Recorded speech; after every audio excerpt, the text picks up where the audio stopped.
And for the second time this season, we get to feast our eyes on a black-gold derby. We come to you from Taft Stadium in Oklahoma City, Oklahoma, as OKC Energy plays host to FC Tulsa. Tonight's match is presented by SSM Health St. Anthony's. With the former Indy 11 and Vancouver Whitecap head coach Martin Rennie, I'm Josh Eastern. Thanks for being with us. Always a fun night when these two teams get together. And going back to the first match of the season for both these sides, OKC Energy, FC Tulsa. This night belonged to the road side, a 3-1 win for FC Tulsa.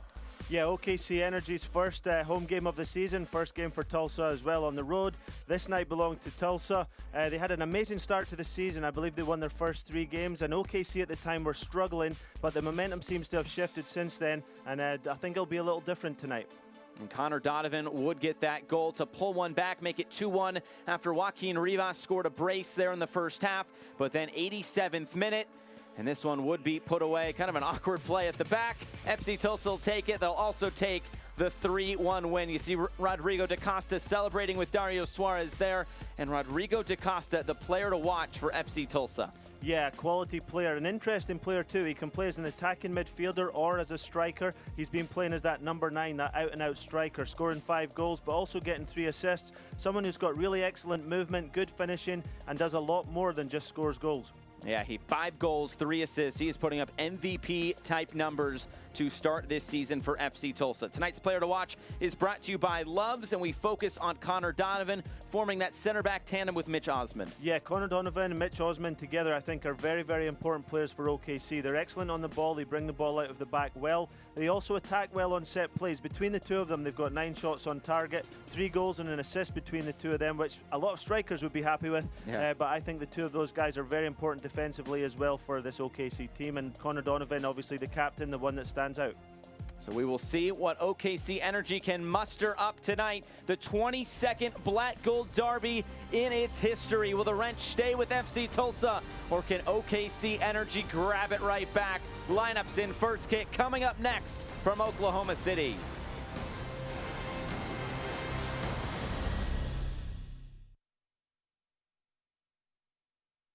Goals are something we outline for ourselves, and oftentimes they can be pretty lofty. When things begin to line up the way we think they should, we appreciate those who helped us along the way, like the help you get with commercial banking from FFB.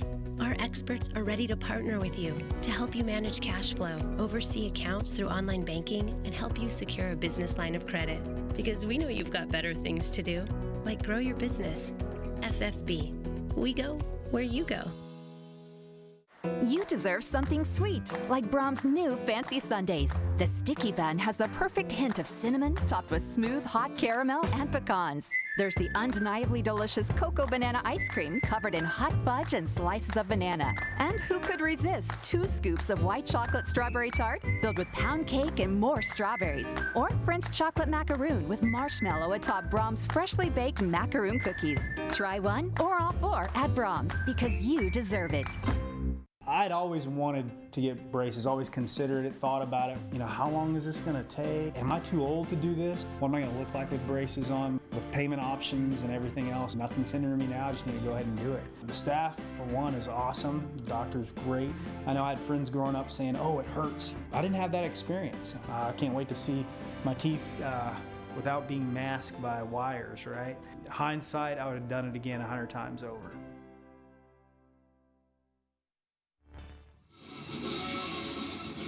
Building up to first kick from Taft Stadium in Oklahoma City. OKC Energy and FC Tulsa just going through final preparations, and that gives us some time to look at tonight's starting lineups.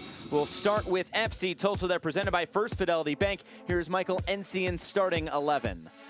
Yeah, interesting to see Rivas back. Obviously, he had a fantastic game the last time he played here. Him and da Costa link up really well. They move into dangerous spaces, they float around and take balls on the turn and cause a lot of problems. One big absentee for Tulsa is Corrales, the left back. He's a very good player getting forward. A lot of times Suarez tucks inside and Corrales gets round on the left to get balls into the box. That will be missing from the lineup tonight, and I think that will be quite a key factor. We'll see how that affects things for FC Tulsa. And on the other side for OKC Energy, no changes for interim coach Lee Weidman. Yeah, I think Charlie Ward's quite an important player as well. He's been someone who's been able to get on the ball a lot. He gets a lot of touches on the ball. He dictates the tempo of the game. And I think he's a really important player that goes a little bit under the radar. BJF, as we know, has been very dangerous. And really for OKC to continue their momentum, I really think Lopez needs to start being a little bit more dangerous in front of goal. So we'll see what is brought to the table tonight as we take a look at tonight's injury report, brought to you by SSM Health St. Anthony's. Sari is out. Bourgeois is also out tonight for either side. And that gets us set for first kick. Tonight's referee is Matthew Thompson, his 8th championship match of the season. And here we go from Oklahoma City, FC Tulsa and OKC Energy FC. A black gold derby for the 2nd time this season, the 22nd time overall. But last time these two teams played, as we showed you in the open, a big win for FC Tulsa, but things have changed since April. New head coach, or at least in the interim for Energy FC, and that has really changed the fortune as they come in very hot, while this Tulsa side, it's been a bit more up and down for them. They won those first 3 games and they lost 3, and now it's just kind of been back and forth. Yeah, they've won big and they've lost big, whereas OKC now, as you say, are on a great run of 3 wins in a row. Obviously, if they can make that 4, then they put themselves up the table, but they also then can build on that momentum that they're starting to build. It was a long time without wins for them, and created obviously negativity in their team, but now totally turned around. Long diagonal ball trying to come to Sheldon on this near side. Yeah, Sheldon playing out on the left-hand side, quite instead of Corrales, but I think he and Suarez can link up well down this side as well, just not the left foot that we see when Corrales is out there. And we were wondering before the game whether he'd be on the right or the left. It looks like he's sliding into that left back position, at least to start.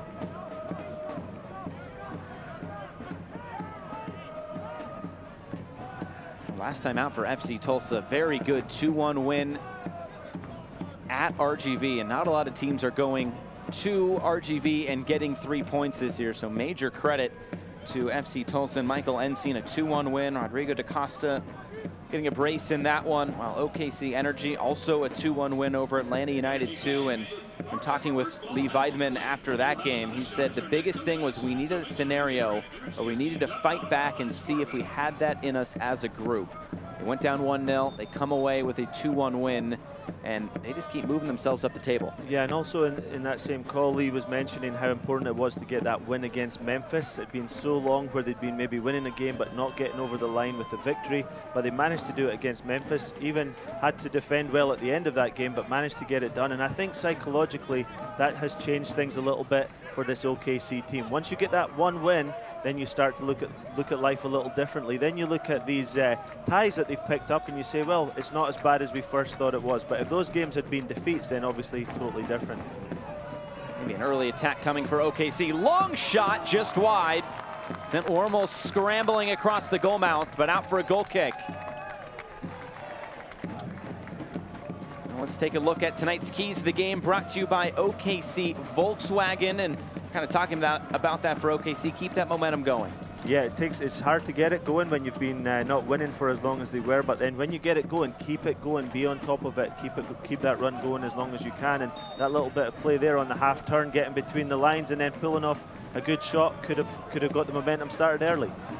And for FC Tulsa, clinical with that finishing. They've scored quite a bit of goals this year. They're up in the top few in the league, but it's just being clinical in front of goal. Well, they have been clinical. They're one of those teams where their expected goals is down around 12, but they're up there. So they've scored 17. And for the viewers, you know, expected goals is a stat that's becoming bigger and bigger now in soccer, and they take all sorts of information into account about should this have been a goal or not, based on the positioning and various other factors.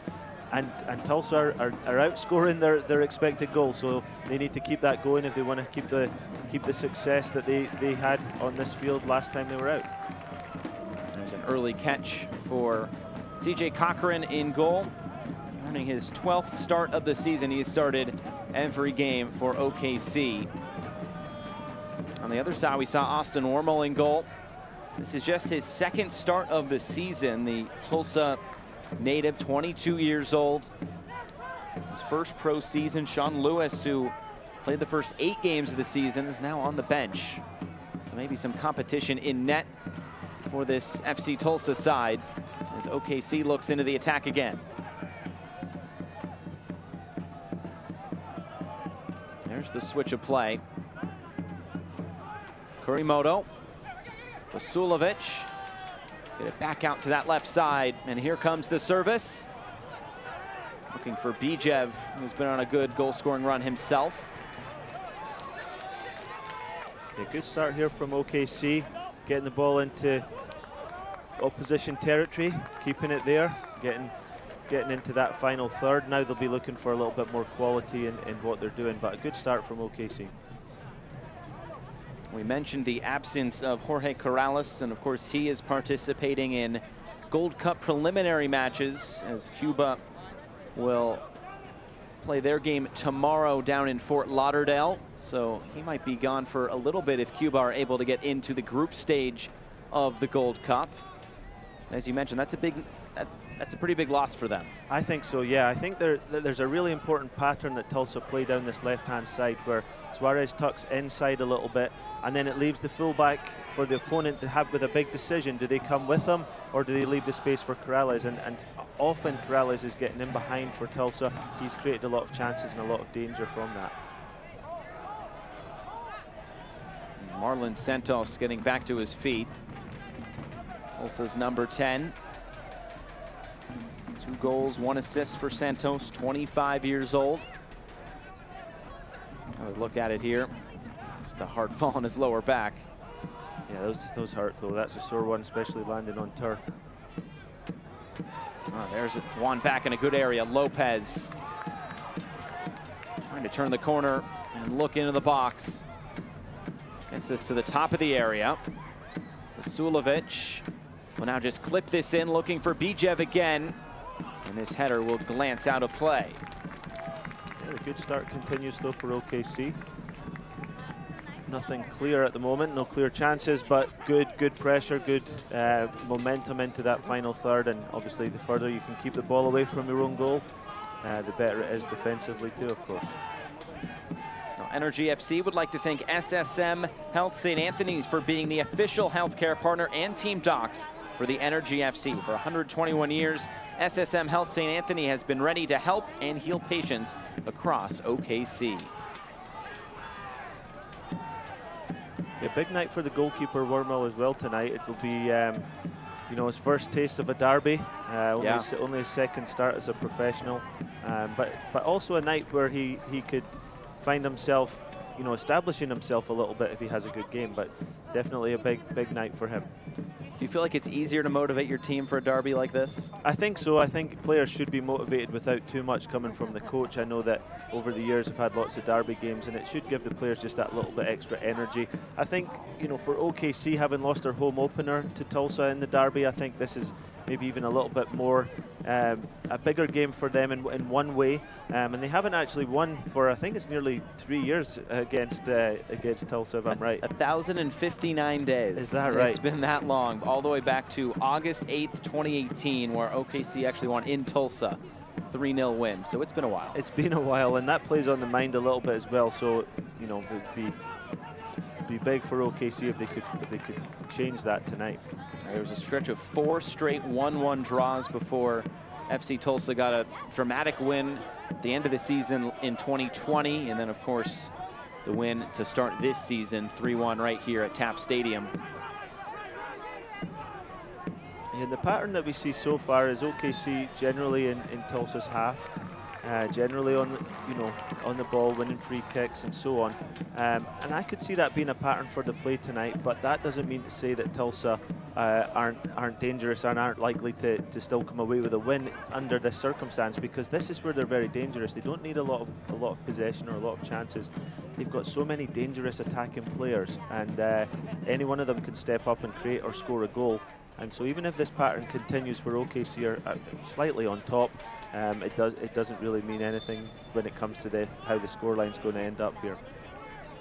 It'll be a set piece here for Energy FC. Coronado stands over it, good left foot. This one a bit too strong and straight out of play.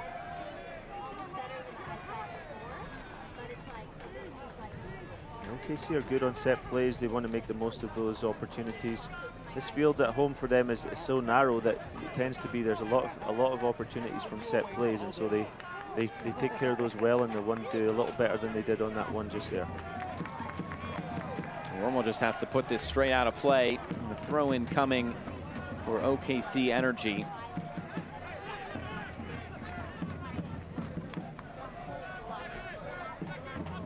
It was interesting to talk with Lee Weidman coming into this match tonight about what his role was before and what his role is now. And he said, honestly, it's just really a change in title, because he did so many things under John Pascarella as FC Tulsa gets out on the break. This ball will be chased down in the corner. Can Santos get there? He can. Knocks over the corner flag and wins a throw-in. There's FC Tulsa out in transition. That's exactly what I was talking about. You saw it there, and I think that's something that we'll see quite a lot in this game.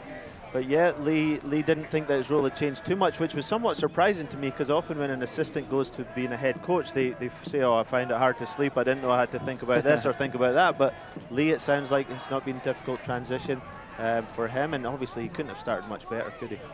Yeah, it's been a brilliant start here for OKC Energy since Lee Weidman has come on as the interim coach. Here comes the throw-in. Flipped along the back post. Ellis Hayden there to clear it away. As far as Sheldon, Kurimoto will head this out towards midfield. Lopez being held, and this will at least be a free kick, maybe more. Getting tangled up with Garcia. Yeah, just a free kick there is enough, I think. Not too much in it, but definitely enough to stop the play. Lopez is dangerous. He gets in behind well. That's why I'm saying in the beginning, if he could just become a little bit more clinical in that final third, add to what BJF's been doing and what they do on set plays, and then OKC would be looking good. But they do need someone else to step up with a few more goals. Remember, ahead of the last game, all the way back in April, that I was fortunate to do, we were talking with John Pascarella about Frank Lopez, and he said his attitude has really changed coming into this year. He was sent out on loan last year, just really wasn't working out. He comes back though, and it's just a change in mindset. He thinks that could really be big for him this season.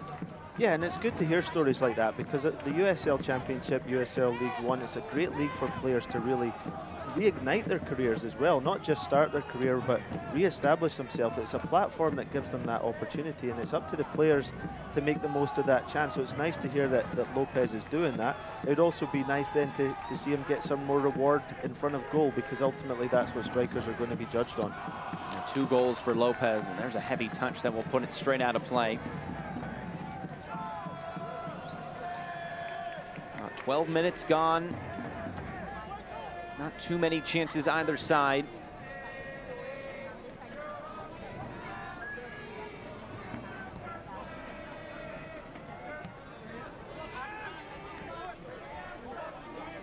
Bijev trying to track this down and does keep it alive. Basulovic is taken away for a moment. Now a fight for it here in the middle, and a free kick is given to OKC Energy. Looks like Sheldon committing the foul. Yeah, lots of free kicks in this early going here, lots of opportunities for OKC. OKC, believe it or not, are the most fouled team in the USL. Really? Yeah, I was surprised to see that myself, but it kind of goes well for them, considering that set plays are an important part of their game. So winning free kicks is a skill, believe it or not, that's probably undervalued, but winning free kicks is important. And then, of course, making the most of that. Getting the delivery right is key. Beating the first man, quality runs in the box. Coronado puts this in too close to the goalkeeper, who makes the two-handed catch. Remember, set piece is how Connor Donovan scored that goal against Tulsa all the way back in April. Well, since 1947, Select has been the leader in soccer ball quality and innovation. Select is the official ball supplier of the USL Championship and many of the elite leagues throughout Europe. For the latest Select products and special offers, please visit selectsportamerica.com.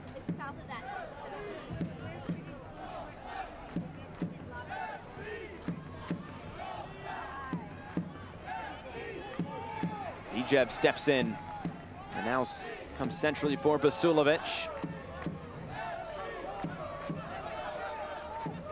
Ellis Hayden look to curl this ball in. It's headed to the other side, and here's Bijev now trying to cut in field. Santos was tracking back defensively and able to clear this away. Tulsa trying to find some time on the ball here. That's a great touch there from DaCosta.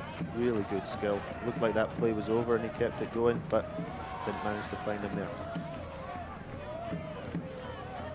There's Coronado. Gets taken down. Another set piece given OKC's way. Yeah, they're going to be way top of the league when it comes to fouls against after this first 15 minutes. Solomon Kwambe, who's getting the start at right back tonight. His first start of the season. He made 6 starts last year in his first year with FC Tulsa. One of those Nigerian players for this FC Tulsa side, along with Rafael Ayagwa, who is in the starting 11 tonight. Yeah, I'm looking forward to seeing Kwambe tonight. I've not seen too much of him, but an interesting background too, where he's played a number of times for the Nigerian national team, so obviously has a bit about him, but haven't really seen him establish himself yet in the USL Championship, but maybe tonight could be a good opportunity for him to do that. A lot of defending to do here early on. There's a touch trying to get around the corner. This will be another set piece. The foul's really stacking up here against FC Tulsa. Free kick energy. And this is in a good position. This is an area that you can really capitalize on. It needs to be a good ball, though the last couple have not been quite on target, but this is an area where you can really do some damage. What a good piece of skill there. And yep, fair free kick, definitely. Now let's look for the movement and the delivery here. Let's see if it can if OKC can capitalize on their territorial advantage that they've had so far in this game. Already the 5th foul of the match against FC Tulsa as Bijev curls this one in. Not the necessary service there. And now might FC Tulsa look upfield. Bird going over the top. This will be brought down, and now maybe a chance. It's taken away by Ellis Hayden.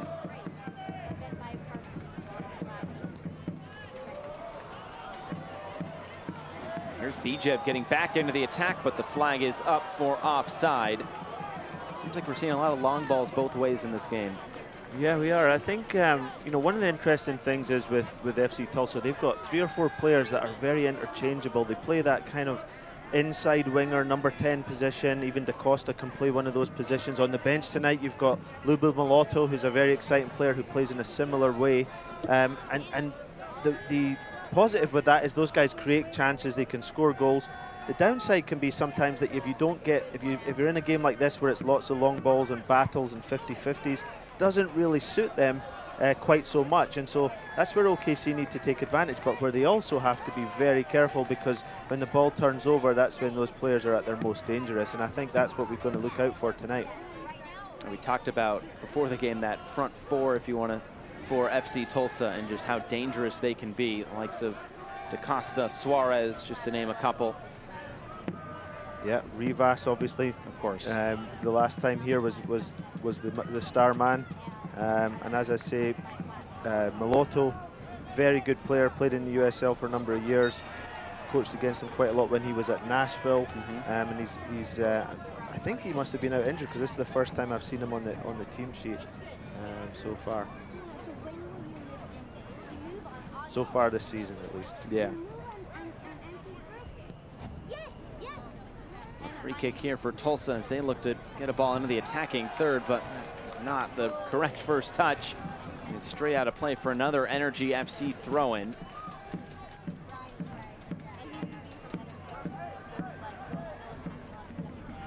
Real hand-dipped ice cream, thick milkshakes, old-fashioned banana splits, and sundaes, all made with farm fresh milk. Brahms is proud to be a part of your family's tradition. Brahms, farm fresh for over 50 years, proud partner of OKC Energy FC. Here is DaCosta playing this in behind. Sheldon getting into the attack and rolling this right into the arms of Cochran. You see there, DaCosta comes off the line, like most number 9s don't do that. So he's coming off like as if he's an attacking midfielder. A number 10, he can receive the ball in the turn, he can play those through balls that are so dangerous. And here we go. Bijev plays this through. Chance coming for OKC. Eventually, it's just knocked back to the goalkeeper, Warmel. Eric Bird there defending. Yeah, going back to what I was saying there, DaCosta comes off the back line. The centre backs then don't know, do we go with him, do we not go with him? He then gets in a good space and turns, and he puts a great ball through. And Tulsa are actually very good at that. They're really good at those through balls, and a lot of it's to do with the profile of those players that we mentioned. They're very good players that creatively, they're good technically, they can get on the ball, they can turn, they can play those little passes, and if the movement's good in front of them, then look out. And they came into the week tied the third most goals in the league with 17, second best conversion rate at just under 25%.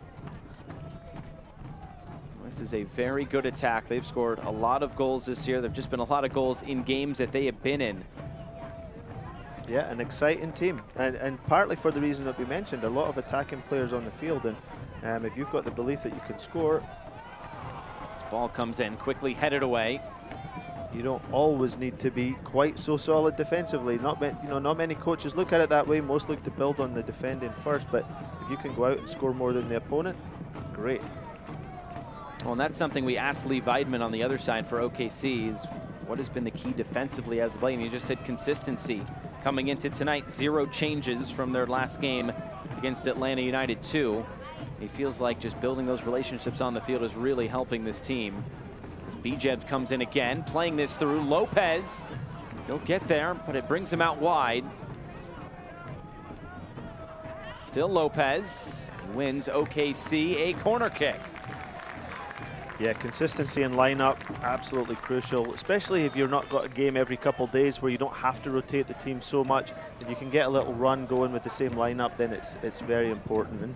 And even in that early play, in the early parts of that play there, you saw Charlie Ward going and getting the ball, making it just simple passes, but that's really important for OKC to keep the tempo going and to get on the ball and to stay in control. This is the first Little Caesars corner kick for OKC Energy. Billion Bijev stands over it.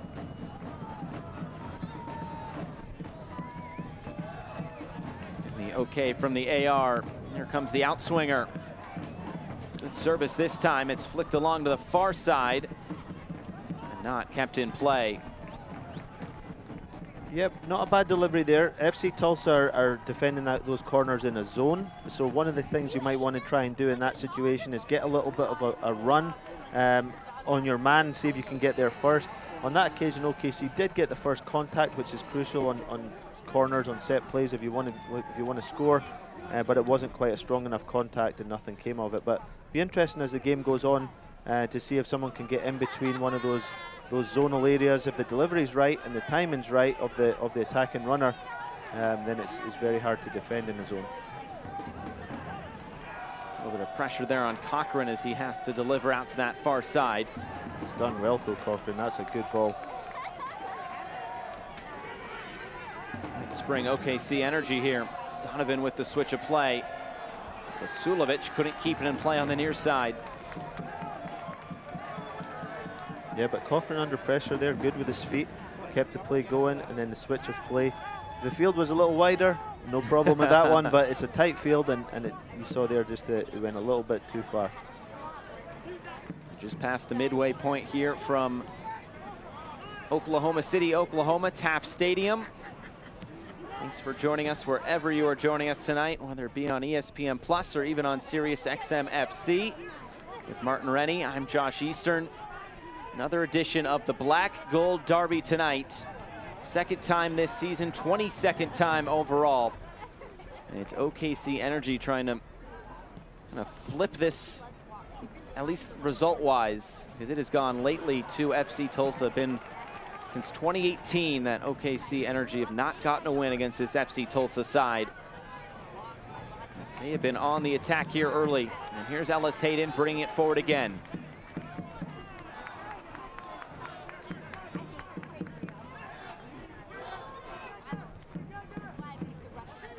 Yeah, Sheldon's done well there. He snuffed out the danger, kept possession of the ball, played a good ball forward, and DaCosta's managed to keep it in play. So all-round good play. You're always looking for something like that. If Corrales has moved out, if he's not in the team, and he usually is, then how are things adjusting there? But so far, I think Sheldon's done well. Coronado trying to just slip this in behind for Bijev. It's knocked out for another throw-in. What's interesting is going back to the first time these two teams played, the first half was completely dominated by FC Tulsa, but as we've talked about, these seasons have changed for both of these sides. It was 3 straight to start the season for FC Tulsa in terms of wins. And then they followed it up with a 3-game losing streak where they were just not competitive really in any of those games, getting blown out. But then lately it's been OKC Energy. They come in having won 3 in a row. Now these teams, 2 points separate them in the standings in the Central Division. Yeah, but one key point is that FC Tulsa have played, I think, 7 of their first 10 games on the road. They've been away from home a lot, and their home record is actually very strong. So they actually are putting themselves in a position to really go on and do well from here, because I think it'll be like 13 of their last 22 games are all going to be at home. And with players coming back from injury, they could be quite dangerous in the second half of the season, I think. And here's a chance to counter for this FC Tulsa side. Suarez will just slow things down. All the green shirts get back and defend. Yeah, good choice there from Suarez, trying to get a little bit of composure into the game, try and see if Tulsa can establish themselves in OKC's half for a little while. Rather than just going right away, sometimes that's not the best decision. And in this case, yeah, keeps the ball in the OKC half for a little bit. FC Tulsa still looking for that first shot of the match. It looks like a foul there in the center circle. Mudu Jadama whistled. Interesting decision that, because it was dropping there for a good chance for a counter-attack for OKC. But maybe if the referee saw that it was a head knock, he felt that he definitely needed to break the play up there. And you can see Lopez just now sitting up, holding the back of his head. And he gets back to his feet. I think it might not be too long till we see some yellow cards, because we've seen quite a lot of free kicks now, in especially in the OKC attacking half. So it's got, at some point here, I think the referee's going to have to pull out his yellow card. Having a good talk to Jama at the moment, I believe. And 5 fouls already against FC Tulsa, just 2 the way of OKC. Not seeing the yellow card yet. OKC quick to put this back into play.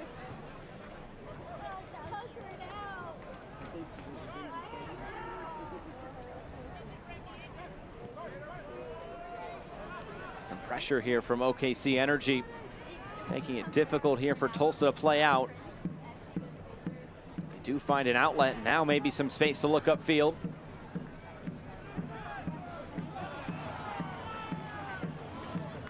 It's been tough on the ball tonight for FC Tulsa.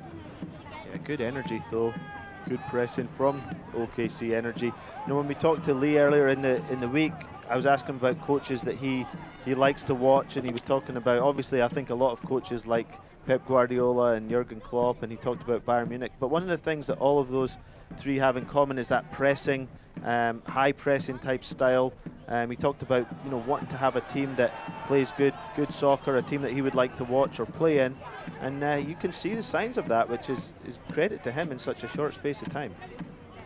Is there somebody you look at? Yeah, obviously I like those guys. I'm obviously a big fan of Sir Alex Ferguson, coming from Scotland. Yep. But yeah, I think at the moment it's hard to see past guys like Klopp and Guardiola. The hard part is getting your team to play like that. Exactly.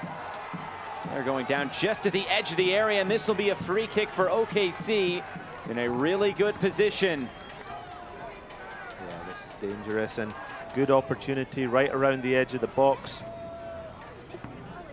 Maybe expect Bijev to be looking at this one. Or actually, no.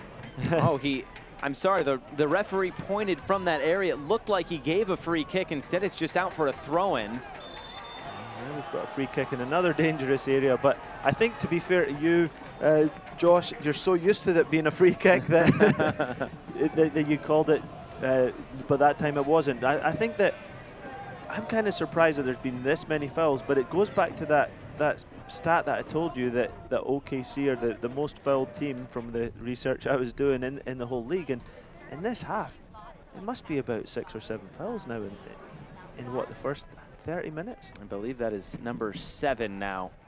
That's a lot. But really, they need a good delivery. They need to take advantage of this because they've got a decent bit of territorial advantage. They're good on these set plays. Obviously, FC Tulsa know they're good. They'll have done their homework. But let's see what we can get a delivery here that beats that first man. It's very important to get a good delivery and get good movement in the box. Here's Bijev curling this in towards goal. Santos was there to head it away. And now maybe a chance to counter for FC Tulsa. This is the danger we've been talking about. Here they come looking for options. They'll play it out wide right.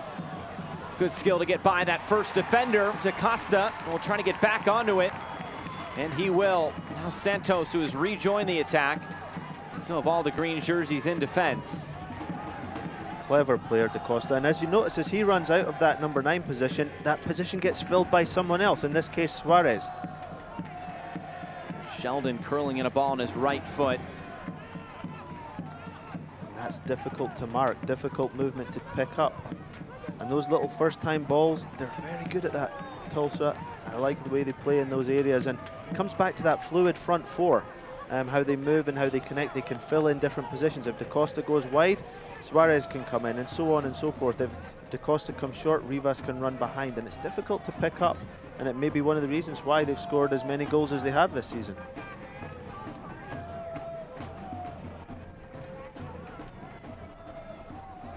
First Fidelity Bank is proud to be an OKC Energy FC founding sponsor. Our 20 OKC Metro locations make banking convenient for you, especially when combined with our free worldwide ATMs, mobile banking, and mobile deposit. First Fidelity Bank, we go where you go. Visit www.ffb.com today. I look up, and another foul, and this one going the way of FC Tulsa. Yeah, I think it's part of the fact that you're on a compact, tight field. You're also on an AstroTurf field. There does tend to be a little bit more interaction there. Oh, here we go. Chance coming for FC Tulsa, but it's snuffed out by Mitch Osman, who puts this out for the first FC Tulsa corner of this first half. Yeah, good cover there. That was a chance. That was an opportunity. Great switch of play. Ball misjudged slightly. And Mitch Osman was there. Player I know well, great guy, good leader. Glad to see him doing well in the situation he's in now. Rivas will swing this in the Little Caesars corner, punched away by Cochran. Kind of parted there as he came out to punch that away. FC Tulsa will regain possession here at midfield.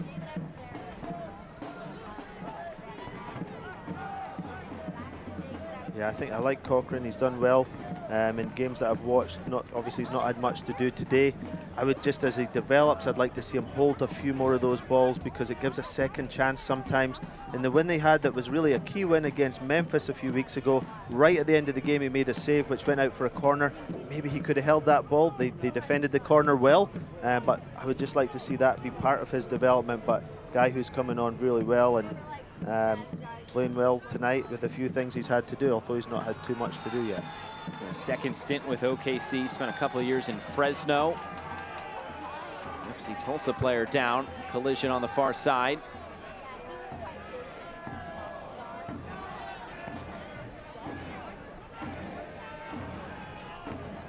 Marlon again, Santos. He gets back to his feet. Quick conversation, looked like there with Coronado. Yeah, not much in that. He's been in the wars a couple times, but not really too much in that one. But again, lots of free kicks. That seems to be where the momentum shifts, is when one team gets a few free kicks and then they can then territorially get up the field a little bit and pin the other team back. The game shifted a little bit in Tulsa's favour. Early on at OKC were on top, but neither team's really had any clear chances up until now. Tulsa still looking for that first shot. There's been 3 for OKC. None of them have been on target. See where DaCosta is again. He picks up these interesting positions off the front line, off the opponent's back line, but then moves off nice and quickly. He's got those little dummies, those tricks.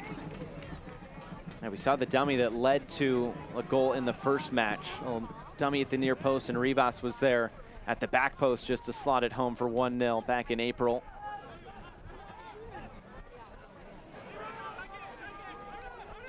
The OKC need to try and get Ward on the ball a little bit more. Chance for him here to do that. See if he can just dictate the tempo in his own half a little bit. That would perhaps give OKC a chance to establish themselves again. He always wants the ball. He's good player. Here it comes for Lopez there at the back post. Still there, Bijeb trying to bring this down. He goes down, referee says all ball. Jadama gets that one just right. I think Bijeb would hit that first time if he got the chance again. He sat up pretty nicely and he looked for that extra touch. He's been in good form as well recently, but that was a chance. OKC trying to stay on the attack here. 35 minutes gone, the final few minutes before halftime. Ellis Hayden has split the two defenders, not able to do so.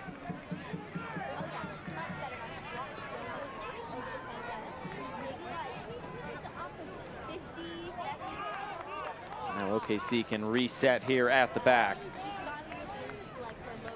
Score a great deal with the Brahms Family 4-pack. For only $49, you get 4 match tickets, 2 buy one, get one free Brahms combo vouchers, and 4 Energy FC hats. Visit energyfc.com/Brahms to pick up your Brahms Family 4-pack.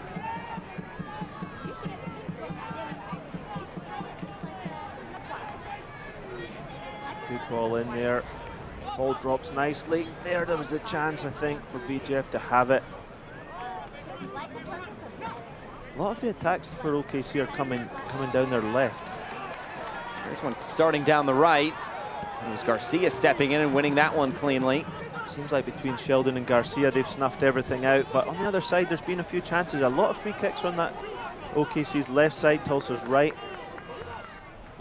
But Sheldon and Garcia, you've got to say, not used to playing together side by side, but have done well so far. This is where you'd like to see Ward trying to find the ball just a little bit more. He doesn't usually need much of an invitation to get on it, but at the moment, he's not managing to do that. And I think partly FC Tulsa's two forward players are shielding him quite well, not letting easy passes get to him. And that's meaning sometimes that OKC are going slightly, maybe missing the midfield a little bit more than they would probably like to.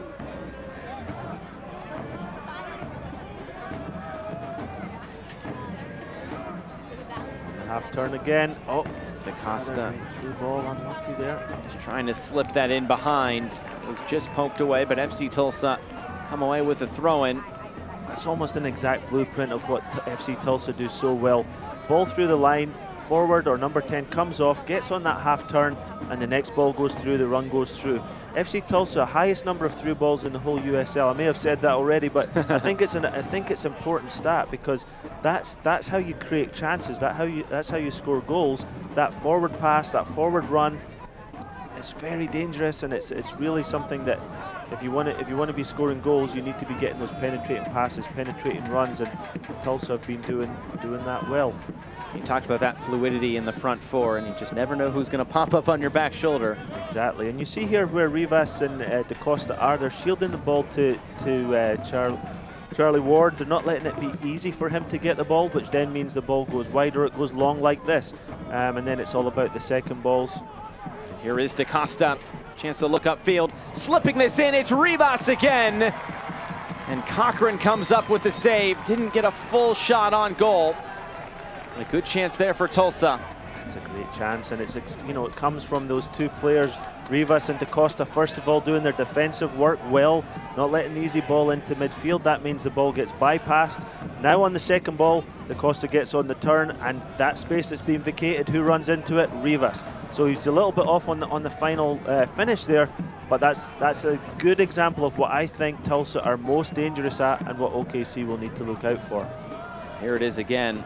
I think that actually deflected off of Ellis Hayden last. Yeah, good defending. He's tucked in really well to cover his centre back, and Zach Ellis Hayden has been another reason I think that OKC have got on this run. He's been playing consistently well at right back, and he did a good job there, because that was a chance. Here he is on the ball, winning a throw-in. Sheldon again doing a good job.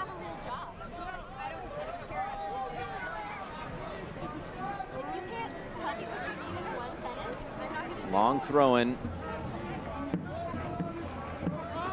This one headed out of play. Well, Energy FC would like to thank SSM Health St. Anthony for being the official healthcare partner and Team Docs for the Energy FC. For 121 years, SSM Health St. Anthony has been ready to help and heal patients across OKC. Good play again there. Costa's such a good focal point. Receives the ball under pressure well. Keeps good possession. Hard to find strikers that can do that. Guys who can come and receive the ball under pressure, keep the possession with their back to goal, but also still be a threat in behind and be able to play those penetrating passes. And that's probably why DaCosta's been moved up more to that number 9 position. Traditionally, when I've seen him play before this season, it was more as a number 10 or even an inside winger. But this season, it's been good for him to be just a little bit higher. Already leads the club in assists, has 3 to his name this year. Sheldon puts this in, but it's right at Cochran. Maybe a chance to counterattack here. OKC will slow things down. Yeah, Ward again doing a good job. That's the guy they need to find a little bit more, in my opinion, to get from the back line into the middle and forward. He's done a decent job there. That should have been handled a little better, but they need to get, if OKC want to get a bit more momentum in the game, I think Ward needs to be on the ball just a little bit more. Kuramoto tracking back defensively. It's picked up here by Suarez on the near side.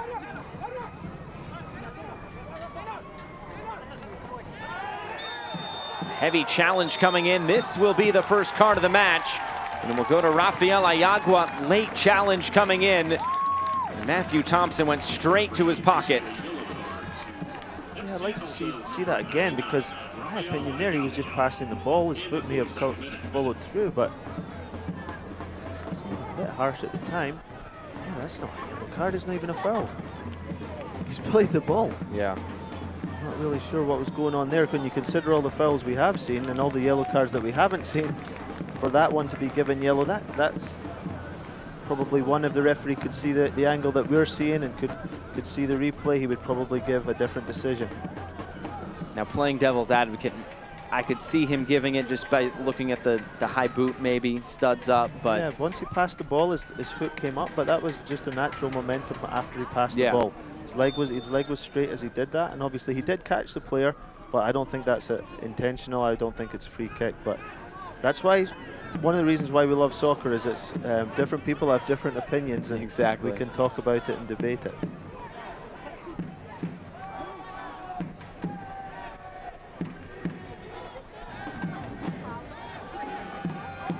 This is recollected by OKC. It'll be headed back to Cochran in goal. Energy FC is excited to welcome the Lincoln at Central Park Apartments as a proud partner of the club, the official home of Energy FC players. The Lincoln at Central Park Apartment Homes is the epitome of luxury apartment living in Oklahoma City. For more information, please call 405-759-5583. Mention promo code This Is Our City for special discounts. Yeah, both teams struggling a little bit just to get the ball played into the midfield area. So both teams bypassing the midfield a little bit. Again, it's a tight field. There's a lot of bodies in there. But if either team could play through the midfield just a little bit more, if their midfielders could be a bit more active to come and get the ball, then I think it would start to open the game up a little bit. You see again the midfield being bypassed. So as a coach, I think sometimes what you're looking for here is midfielders to be a little bit braver to get the ball under pressure, knowing they could make a mistake, knowing they could lose the ball. But if they don't do that, then they're never going to get control of the game, and they're not going to be able to probably enjoy it or dictate the tempo the way they would like to. And I think that's what you need to see just a little bit more of from both teams. Good touch, looking for Suarez. He's poked away by Ellis Hayden. It'll just be a throw-in. Again, forward comes off, leaves a space. Ball, what does he do? Straight in behind, and another run coming from where? That wide area into that central area. So it's exactly the same types of movements that we're seeing on a consistent basis, and they've had 2 or 3 near chances, near misses, and now they've got the set play. Pardon me, that'll be a corner kick. Little Caesars corner kick. Here comes the outswinger. Back post looking for Jadama. This one kept in by Bird, and he didn't know where it went. Did go out for a throw-in.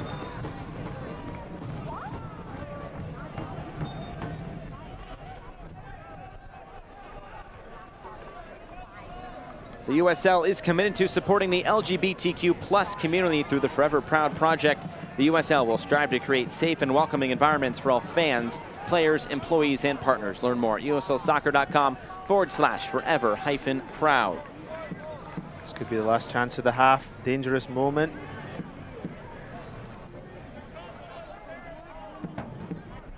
Here comes the long throw-in, and it's taken by Cochran. And he held that one well.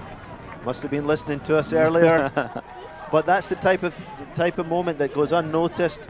But you punch that, and maybe there's a second chance. You hold it, and you've got some control. Well done there. 1 minute of stoppage time. This extra time brought to you by SSM Health St. Anthony. SSM Health St. Anthony is ready for you, for the game, for the team, for the community. At a moment's notice, without hesitation, we're ready, and we're proud to be the Energy FC healthcare partner. He's out for another goal kick. Seems like this game well poised for an exciting second half. Would you change anything wholesale going into halftime? No, not wholesale. I think that it's more about trying to get a little bit more quality in midfield, probably for both teams, to see if either team could get on the ball in that area a little bit, create slightly better chances. You know, for OKC, they've not really had too much in behind the back line of FC Tulsa. Tulsa have managed to get in behind a couple of times. They haven't quite got the finish, but I think both teams will continue on in this along the same lines, but I think both coaches will probably be looking for, can we create a little bit more quality by being on the ball in midfield just a little bit more. And we'll see if things change come the second 45 minutes, but no goals to speak about in this 22nd ever Black Gold Derby. It is 0-0 at halftime in between OKC and FC Tulsa. The teams making their way off the field. 15-minute break, and we'll see if things change in the second half. It's Military Appreciation Night in Oklahoma City, but OKC Energy and FC Tulsa have not been able to find the back of the net through 45 minutes. We'll see if things change come the second half. Stay tuned for halftime. We'll take you around the USL Championship at halftime. It's OKC 0, it's FC Tulsa 0.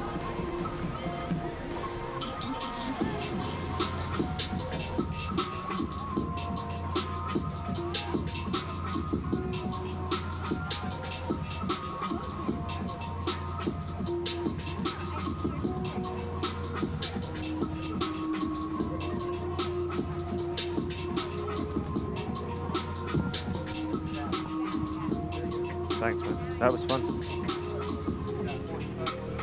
Yeah.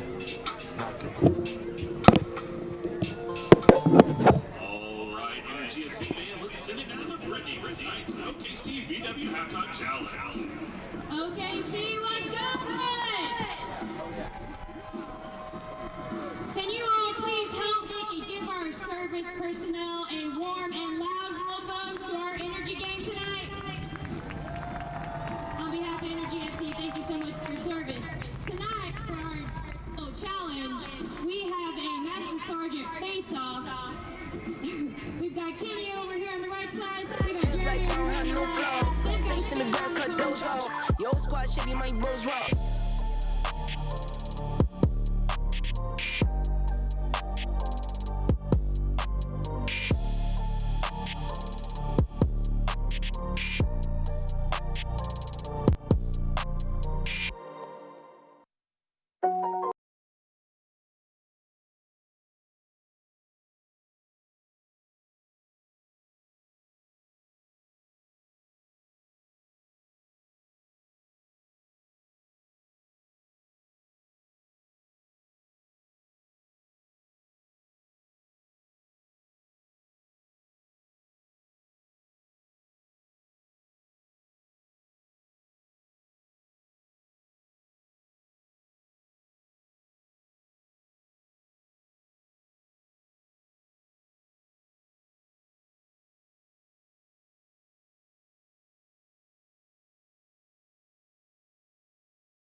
State between FC Tulsa and OKC Energy. Brahms has been serving delicious cheeseburgers made with 100% pure beef patties, along with their signature limeades and crinkle-cut fries. Real hand-dipped ice cream, thick milkshakes, old-fashioned banana splits, and sundaes, all made with their farm-fresh milk. Brahms, farm fresh for over 50 years, proud partner of the OKC Energy FC.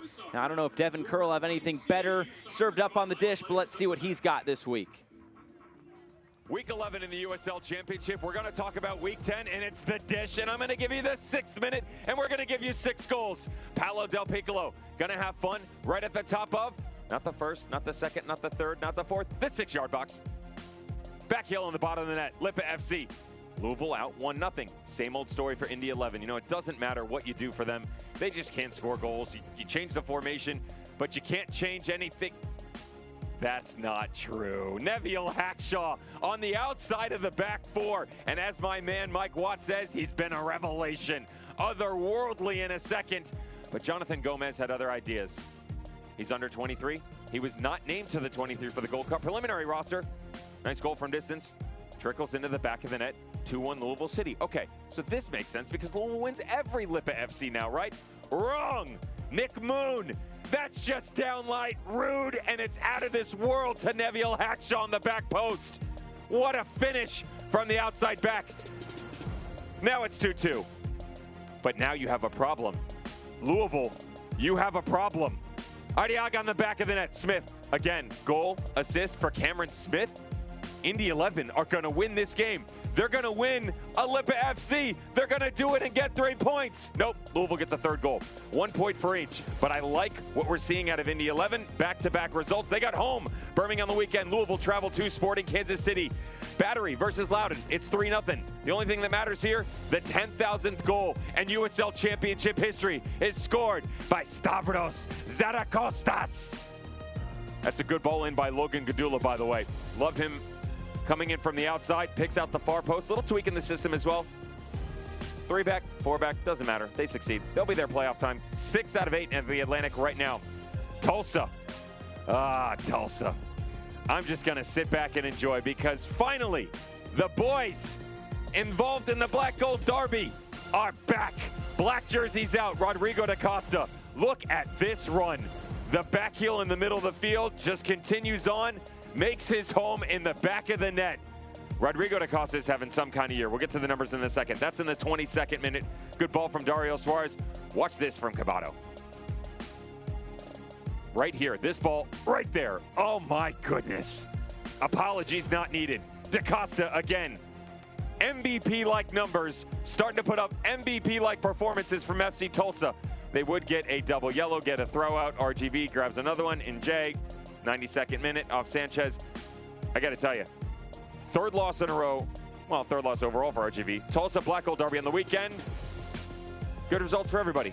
I wasn't going to let anything get in my way of achieving my goals, which were to be a professional soccer player. So the first opportunity I got at preseason, when a teammate asked like if I was dating a girl or something, I just came out to a bunch of my teammates at dinner and said, no, I'm gay.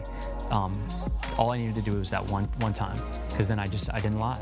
Your sexuality should never limit you from playing the sport you love.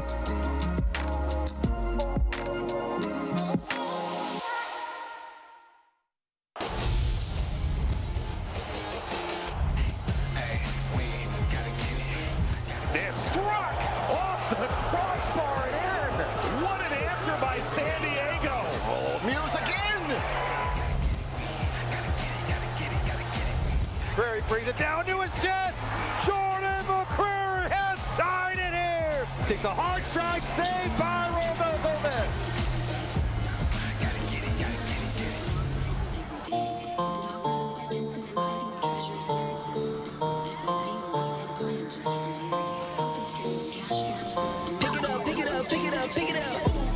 Drippy, I'm fitted up. I'm in my car and the giddy up. Secure the bag, yeah, I get the bus.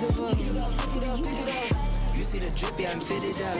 I'm in my car and the giddy up. Secure the bag, yeah, I get the bus. Pick it up. I've been on the flex since flex on. All in your eardrums. I ain't never scared like Bone Crush. Boy, I got God, don't fear none. My life business take no calls. Feels like I don't have no flaws. Snakes in the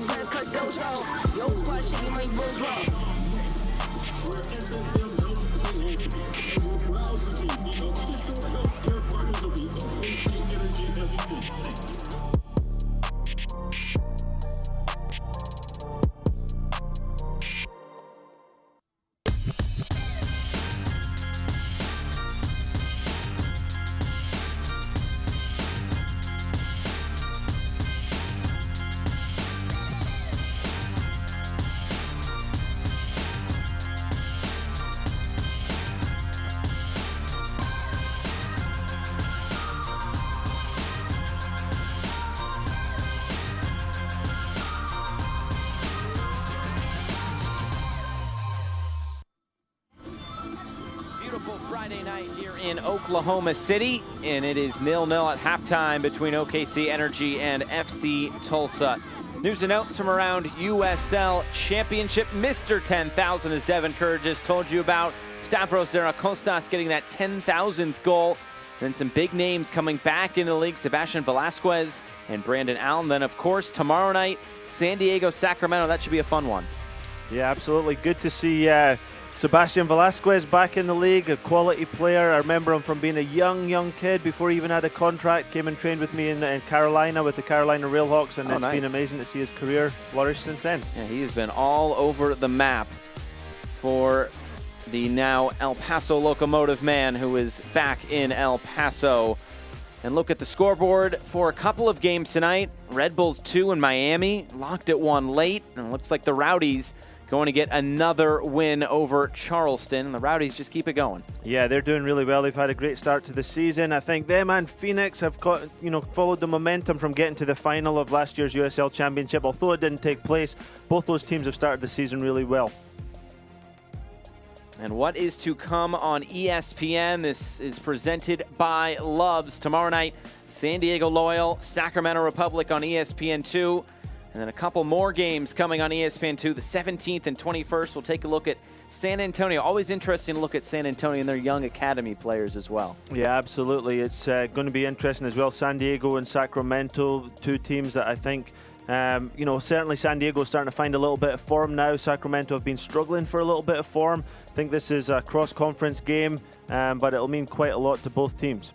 We'll see what gives tomorrow night in San Diego. Always a beautiful night in San Diego, California, as it is here in Oklahoma City. It's 0-0 between Energy FC and FC Tulsa. Second half is on the other side. United Turf and Track is proud to be a partner and the official sports field service provider for the Energy FC practice facility and training grounds. United Turf and Track is a turnkey sports field construction, installation, renovation, and consulting company for natural grass and synthetic turf field systems.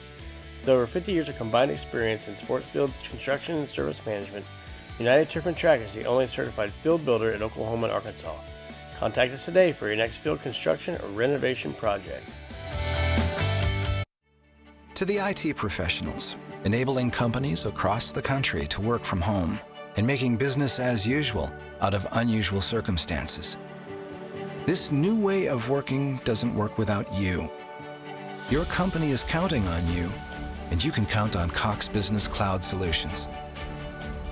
So keep collaborating, keep adapting. We'll keep your data safe and accessible through it all.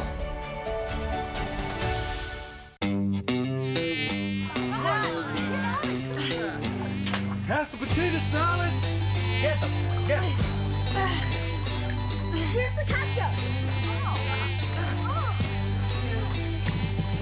Don't move. Don't hide from your mosquito problem. Let Mosquito Joe handle it. Mosquito Joe, outside is fun again.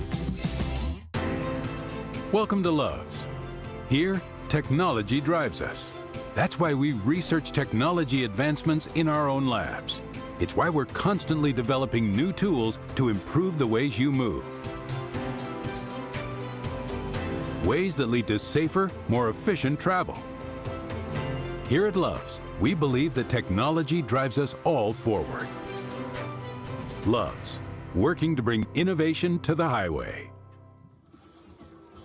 Building up to the second half from Taft Stadium in Oklahoma City. 0-0 between Energy FC and FC Tulsa. But still some good action in that first 45 minutes. Halftime highlights presented by Panera Bread. We start off in the third minute. It was a lot of OKC Energy traffic going towards Austin Warmel. Yeah, they had a lot of momentum early in the game. They were certainly territorially on the attack a lot. Quite a lot of free kicks and opportunities, but nothing to show for it. Matt Sheldon getting himself involved in the attack. Just a couple of crosses, but not a whole lot going forward for Tulsa overall. Yeah, a couple times that ball came into the near post and Tulsa did not have a runner across the front post. Very important that you get that runner in the box across the front post. This was maybe one of the biggest chances for OKC Energy. Bijev going down. You thought he should have taken this first time. I think so. He's on good form. He's a good finisher. He strikes the ball well. Look how it sits up. Have it there, and if you If he could have hit that, I think he could have bare minimum got a deflection, but no foul there in my opinion. And a few minutes later, 39th minute, this may be one of the better through balls for Rivas. Yeah, Ellis Hayden just got around, but Rivas maybe took his eye off the ball just at the last second there. Oh yeah, he tried to flick it. Maybe a touch and finish would have been better in that situation. And a look at the Brahms halftime stats. Just that one shot for FC Tulsa, only 3 for OKC Energy. At some point, we got to get something, right? I know, but the thing that's missing from that graphic is the fouls. There was so many fouls in that first half. We probably know what it was. I think at least 7 or 8 for OKC, but a lot of fouls in the first half. But other than that, it's a very even game. There's not much in it. And, we'll be looking for a little bit different in the second half. Maybe someone makes a mistake, or maybe someone gets a brilliant piece of play that opens the game up. But right now, nothing between these two teams in a very important game, because this is both teams very close in the standings here. Very big game, especially with it being the black and gold derby.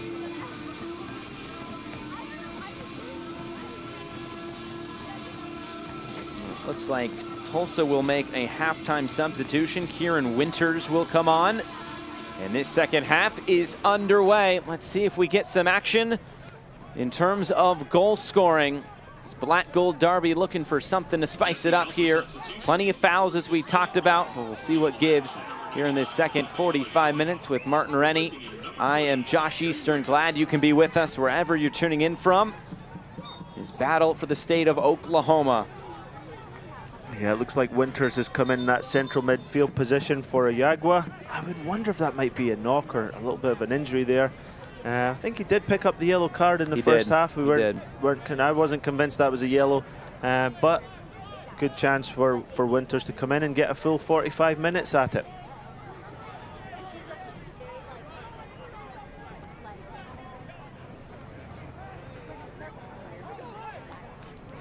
There's another good through ball. Ball played over the top, and that's brought to you by SSM Health St. Anthony.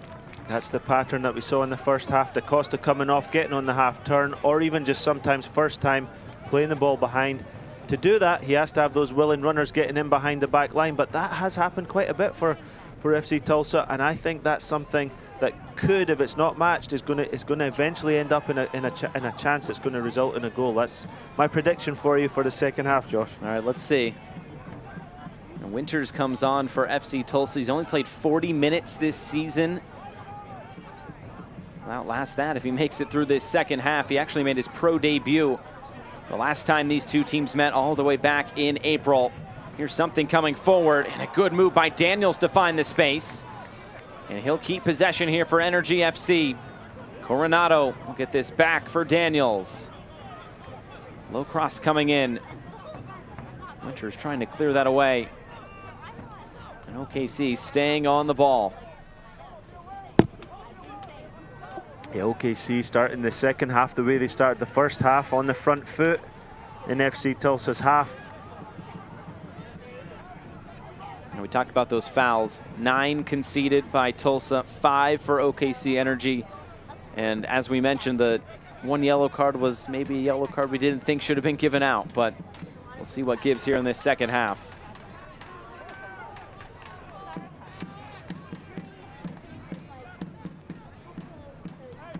See, this is what I'd like to see a little bit more from Charlie Ward. There he's dropped in to an area just outside the midfield to get on the ball in a way where he's facing forward, and then he can connect the play a little bit. The more he can do that, the better it'll be for OKC.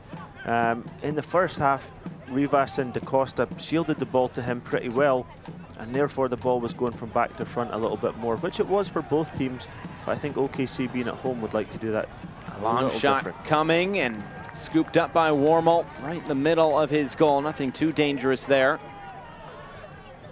I think that was Lopez getting that strike on goal. Just trying to make the goalkeeper work here. Yeah, speculative effort. Didn't really trouble goalkeeper at all there. That should be listed as the first shot on target in this game for either side. It comes here 3 minutes gone in the second half. Remoto steps in, then he leaves that pass behind. Maybe something here for FC Tulsa. Rivas to the end line. Did keep it in play. Or maybe he did not. It's out for a goal kick. Yeah, just sneaked out there. Questionable whether he was offside as well. But again, you know, one thing I like about what FC Tulsa are doing in the attack, and it's probably the reason why they've got so many goals. They've got willing runners who are running behind the back four line consistently over again. Then that gives the man on the ball a chance to play that pass behind. Then the back line for OKC have to drop, and it creates other spaces. So I'm really impressed with their movement, and we talked about it before the game, but it's something that we've seen while the game's going on, and they've done it consistently and they've done it well. And look out for Lubo Malotto at some point. If he's got some energy in his legs, he could also be a guy that could come in and make a difference. Another whistle and another free kick. Another good spot for OKC Energy. Yeah, central area. OKC have got a good little set play they do from this area sometimes. Not sure if they'll do it on this occasion. But no, it's actually a little bit wider than I thought. Now, in the first half, they had some good opportunities from situations like this, but very few of their deliveries beat the first man. So they need to improve upon that. They've had lots of opportunities to put balls in the box, and they need a good delivery here. Daniels and Basulovic standing around it. It looks like it'll be Aiden Daniels. Puts his right foot through it. Flipped along to the back post. This one will roll out of play. Throw in coming for OKC. Yeah, I think there'd be a few more long throws from OKC, given how narrow the field is. Maybe we're going to see that here, but the opportunity to get that ball into a very dangerous area. If you've got someone with a dangerous long throw, someone who can throw it in reasonably flat, that can be really difficult to defend, and that's maybe what we're going to see here. Here's Ellis Hayden. There is that long throw, just trying to flick that along. Be a bit awkward for Warmel, but he lets this just kind of bounce out of play. Well, Energy FC wants to thank Tropical Smoothie Cafe for helping feed our players and for being a proud partner of Energy FC. Check out one of their 15 Oklahoma City metro locations or visit order.tropicalsmoothiecafe.com to get your smoothies delivered. Good high pressure there from Bijev. OKC up in the opponent's half. And again, it's almost a carbon copy to the start of the first half. Good territorial advantage, but nothing really to show for it. We saw that one shot on target in the beginning of this half from Lopez, I believe, but nothing else really too dangerous, and that wasn't really that dangerous, even that shot, although it was on target. This is where Ward needs to be a bit more active. Can he find the ball just a little bit more? He's usually very good at that, but you'll also see DaCosta, Rivas picking him up well. It's good. Michael Nissians, I'm sure, talked to his team about that and said, let's make sure we reduce the supply to the central midfield area. And if we do that, then we're going to be dealing with longer balls, which we're probably happy enough to do. So it's excellent coaching, but also very good work from those front players to follow the game plan. And then you see Ward drops into an area here where he can face forward, but they've closed him down well. So he's not really getting a chance to dictate the tempo as I have seen him do in some other games. He does have the most touches, though, for OKC Energy, but as you mentioned, not really able to do much with that. Yeah. I remember I think it was 2019, he was playing for Ottawa Fury, and he was the highest in the league. He was right up at the top of the league for touches on the ball, and he was a very active guy. See, he's getting more active now, but look at the work. It's that hidden work from Rivas there. So Rivas is tracked across the line there with Charlie Ward. No one notices that, but it's what wins you games. It's what wins you games, and coaches love that when they're attacking creative players or putting in that extra work to stop their opponent getting a chance to play. It's excellent stuff from Rivas and from DaCosta. And then whenever Ward's picked up other areas, look quickly, they've got him under pressure and made him play backwards and sideways. Here's Coronado pinging a ball to that right side. Ellis Hayden will collect and find Kuramoto. Trying to find something going forward in this second half. What will be that spark for either side? You feel like a goal would really open up this game. I really do think so, but no sign of it so far, but it just takes a second to score a goal, and then the game changes, of course, completely.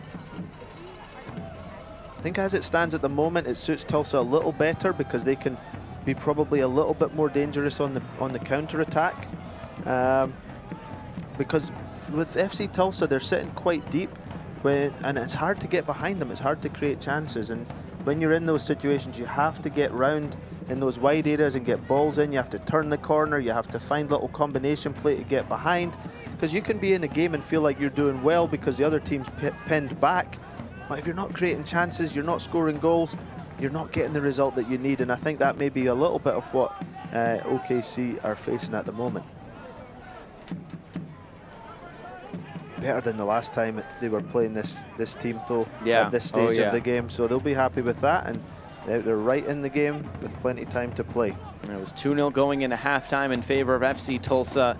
Tulsa was completely dominant in that 45 minutes. Then come the second half, OKC Energy started to gain more time on the ball, had a few more chances, eventually pulled one back. But in the end, just could not get the job done. Suarez putting the nail in the coffin with an 87th minute.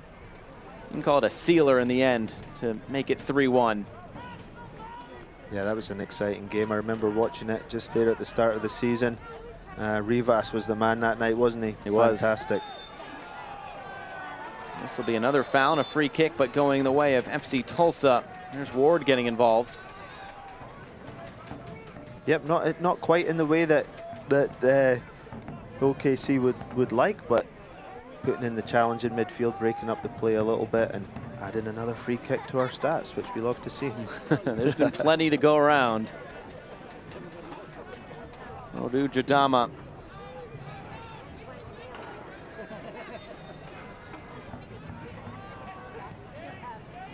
We'll send this in towards the corner.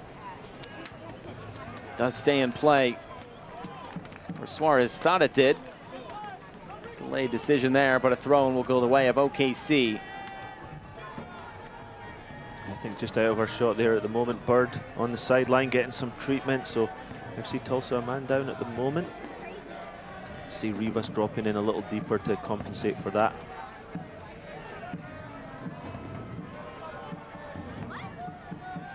You just want to be careful not to give anything away while they're a man short here. DaCosta slipping this in behind. Santos making the run. They're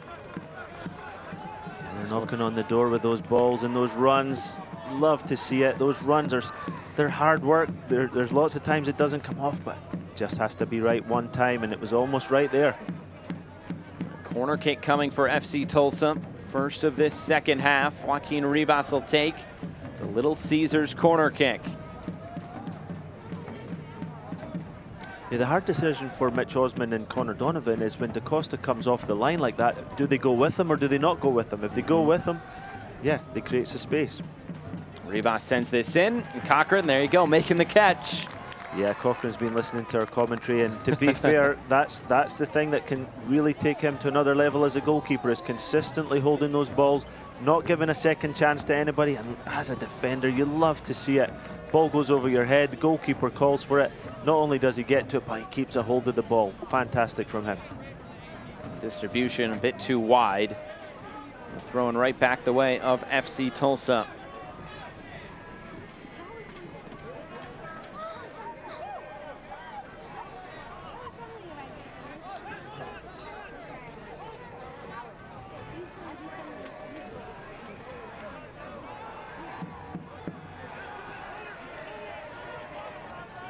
Ward will play centrally for Kuramoto. Bijev out to this near side. Coronado will turn in field. See the difference there, though, Josh, with Ward getting it, playing it into his midfield partner, and now OKC have actually got proper possession of the ball. In the first half, that ball was bypassing the midfield, making it a 50-50 ball and a fight for the second ball. Here's Basulovic. Centrally for Bijev, trying to get it right back. He'll send this back to the penalty spot, and just wide from Bijev. It's got to be the best chance for either side so far, but just wide for Villian Bijev. What an opportunity. It comes from exactly what we were talking about, keeping the ball in the midfield area long enough to get numbers forward to create a chance like that. It was a great pick out and just wide of the target from, again, Bijev, who's been that main goal threat for OKC throughout this season. He's already matched his goal total from a year ago. in 6 less games. 17 appearances, 4 goals for Sacramento Republic. 3.5 years in Sacramento. Yeah, good player. Can play a few positions, can play out wide left, tucking in. But I like him in this area as a forward, coming off into that number 10 position. Similar attributes in some ways to DaCosta.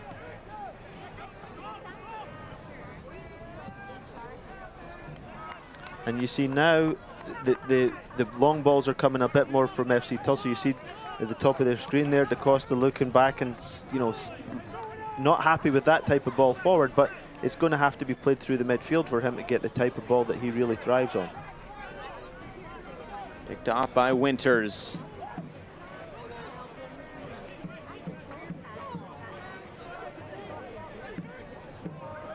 Here's Bird. Tulsa will just slow things down here, just shy of the hour mark. Yeah, I think especially as the away team, Tulsa will be happy with how it's going. They're right in the game. It only takes one chance for them to pick off a goal. And they've not really given up many chances. Okay, BJF there had that one. Maybe in the first half, a half chance for BJF as well, but really they've defended pretty solidly up until now. Energy FC is proud to welcome Social Capital as the official watch party location for the 2021 season. Bring your family and watch every Energy FC away match at the #1 rated craft beer bar in Oklahoma by Forbes magazine and craftbeer.com. Social Capital boasts 120 independent craft beers on tap, a variety of cocktails and wine, full menu of street tacos and more with Oklahoma City's largest rooftop patio. Yeah, the game's getting a little bit stretched out now. The ball's going from back to front a little bit earlier, and there's a bigger gap between the back line of OKC and the front line, leaving a lot of space in the middle for second balls to be won by FC Tulsa. Santos puts this into the middle, and Donovan quick to head it away. And again, you see the second balls now are starting to get won by FC Tulsa. OKC just need to make sure they don't let the game get too stretched out. There's Ellis Hayden. Gets pulled back. Free kick, OKC.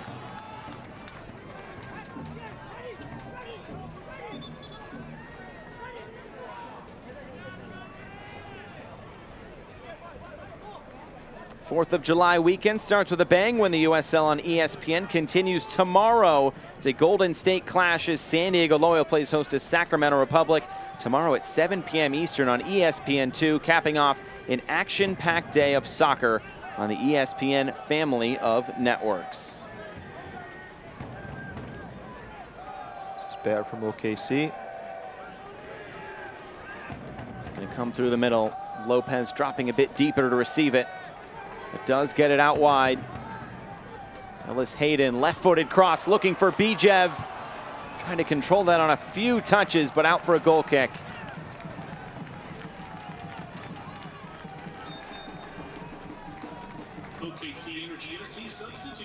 And a substitution coming for Weidman and OKC Energy. Jaime Chavez, the experienced number 9, will come on for Villian Bijev.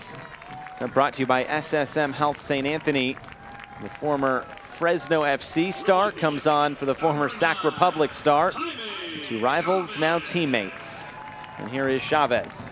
Yeah, Chavez, different type of player, big, strong, powerful, dangerous. Bijev doesn't look too happy at coming off. He had a couple chances in the game, but nothing clear cut. A little bit surprised to see him coming off just because of the goal scoring record he has, but Chavez coming on, I think, is a good option. He's a little, bigger, stronger player. They can play a little bit more direct to him. Dangerous in front of goal as well, and perhaps he can link up with Lopez. Lopez has been a little bit quiet in this game up until now, but that's the life of a striker. You just need to be alive in that one moment and take your chance when it comes. Chavez battled injury at the beginning of the season through preseason, but comes on to make his 7th appearance here today. Scored 3 goals in 16 appearances last year with OKC, but did score 13 goals with Fresno in 2019. Decent goal scoring record to his name in past seasons.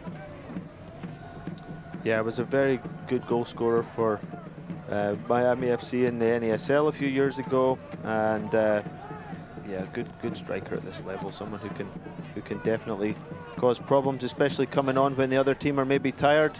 He can use that energy that he's got from sitting on the bench. He's an experienced player. He'll have seen what's been going on in the game, and now it's his chance to impact it.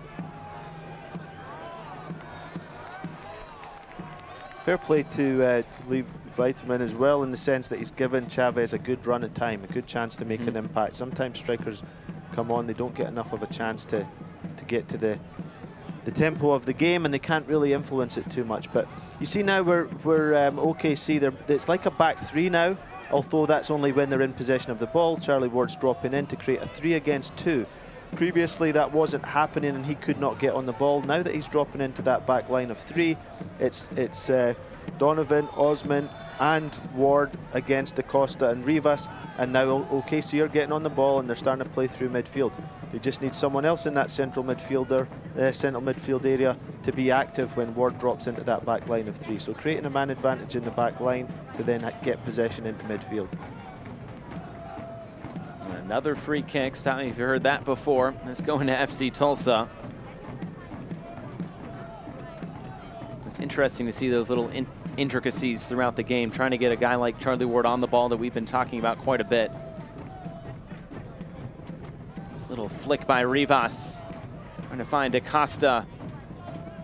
Well, black jerseys converging, but only Energy FC players there. Good stuff from Osman there. Nice little flicked header, but dangerous chance on the turnover. Bird, too strong for Rivas, and this will roll out of play.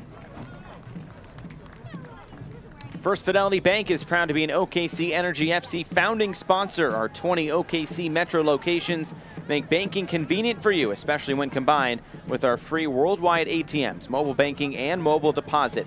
First Fidelity Bank, we go where you go. Visit www.ffb.com today.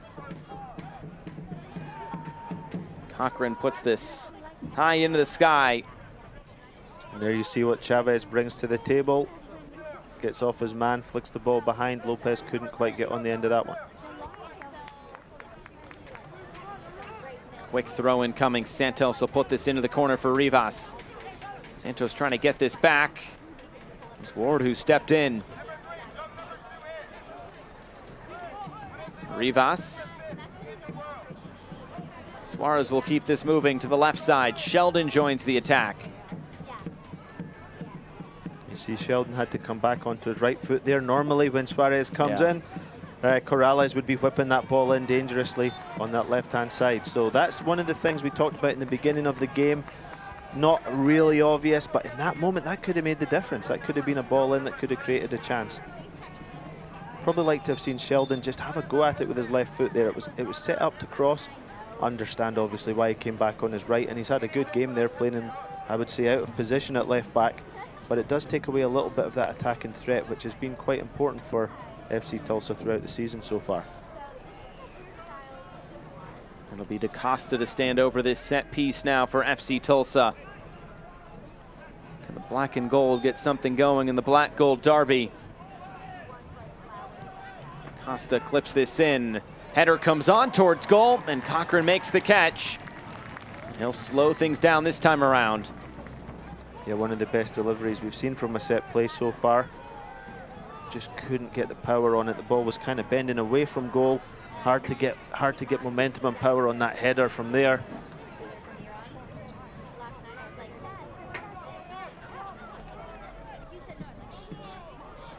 Long ball floated over the top. This comes into the middle. That did stay in play, or maybe it didn't. It's out for another goal kick. A couple of late whistles as Wormel made the catch anyway, the youngster. 22 years old.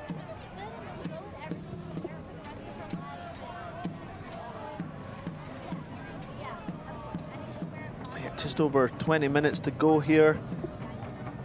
Might be the time to see if there's a little change you can make. I think for OKC is trying to get the wide players just a little bit higher perhaps, to see if they could create some crossing opportunities from good areas. Most of the balls have been fairly direct so far. There's the through ball. Rivas tried to hit that on the volley. It was blocked down. Another chance here for DaCosta. Now he sends this in. It's taken by Cochran. Looked like Santos was waiting to get back on side, but there was space. DaCosta chose to put it centrally instead. Yeah, the best chance there, I think, was the first one when Rivas was through. He had the step, but couldn't quite get away. But again, it's that combination of DaCosta coming short, creating some space, and then playing through very quickly. Very much a pattern that's been dangerous throughout the night. Yeah, Chivas again getting on the ball. Chavez getting that header. And if OKC are going to be playing a bit more direct, then obviously Chavez can help them with that. But what's important if they do start playing more direct is getting numbers around Chavez to win the second ball, whether that be a ball behind the back line or a second ball in front where a midfielder could pick up the ball and then maybe create something from there. So they've got to try and compact the game just a little bit more. The distances between their back players and their front players is quite long, and that leaves a lot of space to cover for second balls. So see if they could make the game a little more compact. That could make a difference. Trying to fight for space on this near side, and another whistle and another foul. And it looks like that was Lebo Moloto. I thought I saw a 30 getting his shirt on and ready to go. So we'll see whether he makes an appearance here in the last 20 minutes. I know you're a fan of his. Yeah, he's dangerous. I could see him maybe coming on the left for Suarez, perhaps, cutting inside on his right foot. There's Ellis Hayden. And floating around in those spaces. He's another very similar player. Suarez, DaCosta, Rivas, Marlon Santos, very similar in the way that they play, very hard to pick up, creative, good movement. And Moloto is one that I think if he's going to be back in the second half of the season now for FC Tulsa, I think he'll add a lot to their team. The Little Caesars corner kick coming. Vasilovic will curl this in. Get another chance. Again, though, it doesn't beat the first man. That is OKC generally with their corners. They're quite a high percentage of them they send to the back post. Maybe look for that on this one. That one obviously near post. They've had a few near post ones in this game. Maybe they see something different in this game. But generally they've done well when the ball's gone far post, and then they've kept the ball alive, being there for second balls and being dangerous off that. So let's look out for that here, see if they can exploit the zonal marking of FC Tulsa. It's Jadama who was down, part of that center back tandem tonight for FC Tulsa. Did you prefer the outswinger or the inswinger on these corner kicks? I think it depends on who you have attacking the ball. If you've got some big, powerful guys, you want to give them a good chance to come and attack the ball. An outswinger can be quite good. But generally, an inswinger, I think, is the most dangerous. If you imagine yourself as the goalkeeper, the minute you see that it's going to be an outswinger, you probably breathe a little sigh of relief. When it's an inswinger, you know it's coming in on top of you. You know you're probably going to have to do something, puts you under a little bit of pressure. So generally, I think those inswingers, but it's really two things on the set plays. First of all, it's the delivery. It must beat the first man. And number two, it's the movement in the box and someone attacking that ball. Obviously now with the trainer coming on, Jadama's got to go off. He'll be off, I would imagine, now for the corner. I think he should be. And that gives a little advantage. And in a game like this, that might be what it takes. It could be just one little thing like that. Sulovic puts this in near post, looking for the flick. Yeah, they're looking for that near post area, which again, they generally have looked for that far post area more regularly on corners throughout the season so far, but they obviously see something with that near post ball tonight. And here is the season debut here in 2021 for Lebo Moloto. And he will replace Dario Suarez. It's brought to you by SSM Health St. Anthony. Yeah, an exciting player, creative, skillful, quick, good with the ball. Creates a lot of chances. And off comes Suarez, the Tulsa Offensive Player of the Year in 2020. 8 goals and an assist, but nothing doing here tonight. But let's see what Lebo Moloto can now provide. Looks like he is picking up that same left-sided position that Suarez was in, but we'll have a better look at that in case that changes. You see the fluidity of those front players though, because at the moment you've got Rivas on the right, Marlon Santos in the middle in the number 10 position, Libo Maloto going out to the left, Suarez was out on the left before that, Da Costa obviously the central focus point for FC Tulsa in the number 9 position, but he comes off and those others run through. So yeah, it's a team that I think watch out for in the second half of the season. Lots of home games, guys who can score goals, guys who can create goals, and certainly at this moment solid defensively. That's been maybe the weakness in their team so far this season, but tonight they've done well. You saw Kieran Winters picking up that yellow card. Still only 2 yellow cards with all the fouls we've had, just those 2 yellow cards. Still no goals. Yeah, and I think that, you know, the fouls that we've seen haven't really necessarily merited yellow cards most of the time. It's just been that there's been quite a few of them. Again, going back to the compactness of the field, the fact that it's a derby, 2 teams very close to each other in the standings, lots of challenges, you're going to get free kicks, you're going to get, you know, people bumping into each other, and the referee tonight has chosen to call most of those contacts and given free kicks on each occasion. These teams will meet again in Tulsa in just a few weeks' time, July 17th. Another date to circle for both of these teams.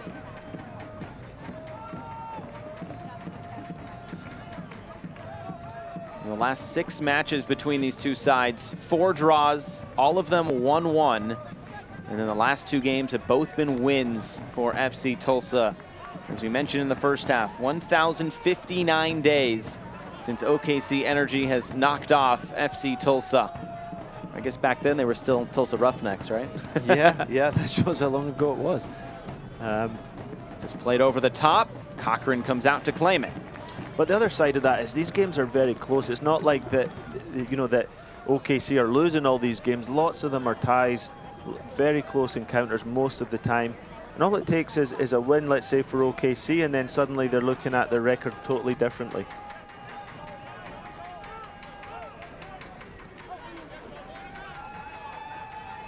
Lifted in behind, Jadama puts this out for a throw, and maybe that's enough to spark something here in the final 15 minutes for this OKC Energy side here at home. Fans waiting for something to cheer about. Yeah, one of the things you're looking for when it comes to creating chances and scoring goals is the use of width in the final third of the field. And that's one thing I think tonight is OKC haven't really had width really high up the field. They've not really had anyone beating their man 1v1 wide and creating chances, putting crosses in, turning the corner. Although here's a chance on the counter-attack if we can get some movement in front of them. Slow things up. You see how there's no width there? There's no opportunity to attack wide, to spread the opponent's back line out a little bit, to switch the play from side to side. And you need width in the final third in order to create chances and score goals. And I think that would be something that OKC would probably look to add to what they're doing on tonight's performance. There's an opportunity perhaps in behind. Trying to win the second ball, but Ellis Hayden pinched in and didn't get back wide enough quickly. It's out for another throw-in. It'll be Tucker Stevenson to come on for Arun Basulovic. Stevenson, who scored last time out against Atlanta United 2, his first goal of the season. He gets something going here tonight for this attack. It's brought to you by SSM Health St. Anthony. And for Stevenson, appearance number 11.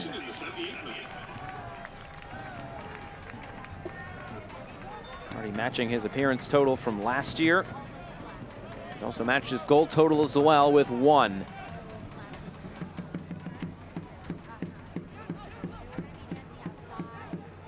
I just want to keep an eye out to see if there's any change in the formation there with Tucker coming on there. He can play a few positions. Looks like he's slotting in on this left side at least to start.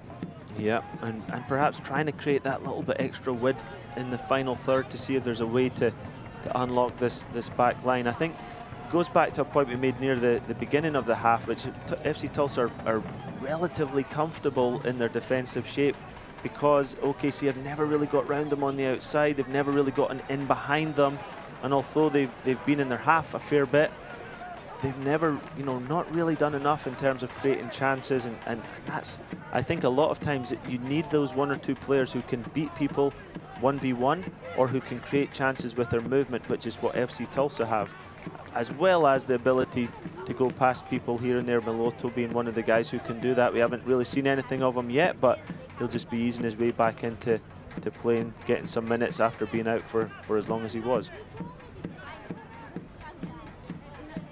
Jadama plays this in behind. Something for DaCosta to chase. Who got the last touch? It's a corner kick. Something here for this Tulsa attack. Final 11 minutes. Still looking for that opening goal. I thought DaCosta was offside there. I was waiting for the flag, but it never came. I think Mitch Osman was waiting for it too. It's another Little Caesars corner kick.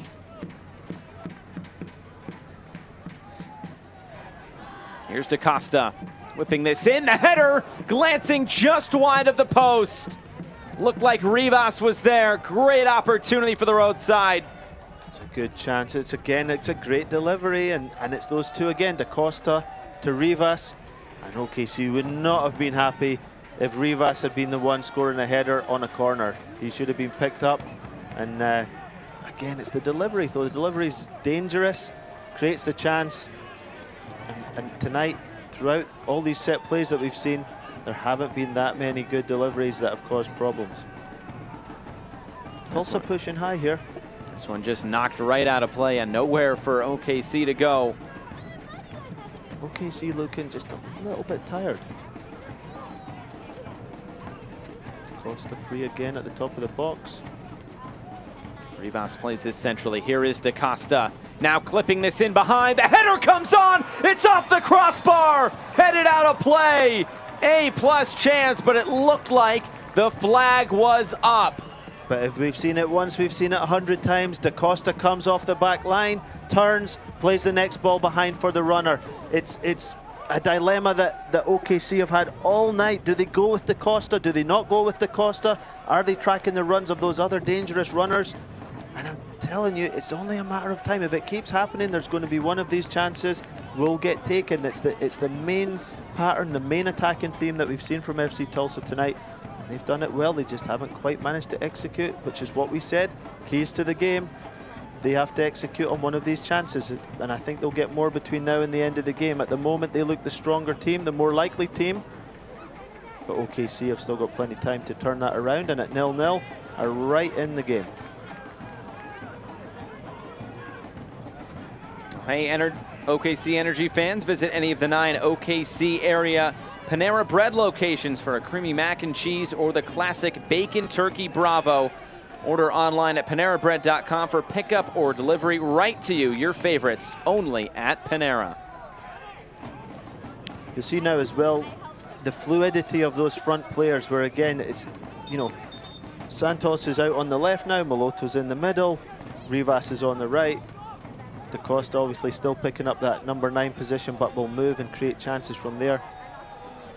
Look out for FC Tulsa, because if they defend well in games and they've got all these home games coming up, they could be dangerous in the second part of the season. I know I've said that already, but just the more I watch them and the more I watch these movements, the more positive I am about that.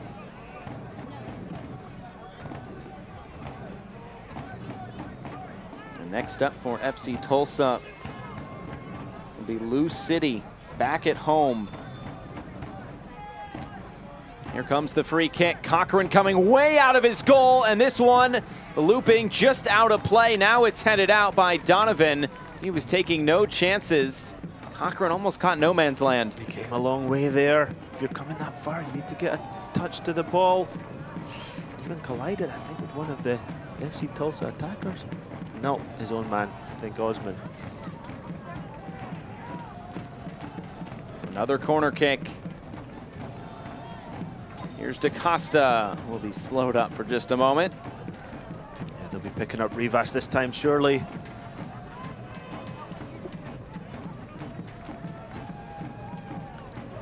OKC defend a little differently. Part zone, mainly man marking.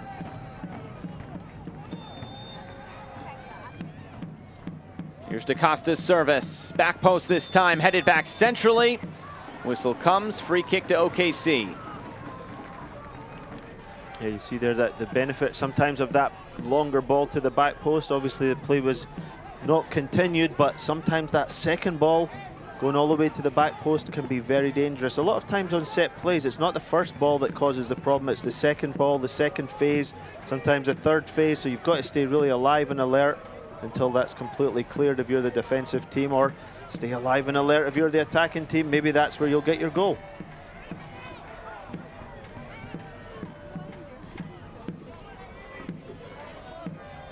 Into the final 6 minutes of play. And a lot of draws as of late in this black gold derby. We might get another one here unless somebody can break the deadlock. I have the feeling that both teams would probably be happy with a draw at this point. I would agree with you. I think that, you know, there's a lot on the line with it. Being a derby, both teams have had some good results in the last few days, last few weeks. FC Tulsa know they're going to have a lot of games at home. It would keep the unbeaten record going for OKC. Let's see what the last few minutes bring for us. And nothing really for Jaime Chavez since coming on around the hour mark. That might change here. Here's Lopez. Brings this down. Black jerseys converge and taken off the ball by Eric Bird.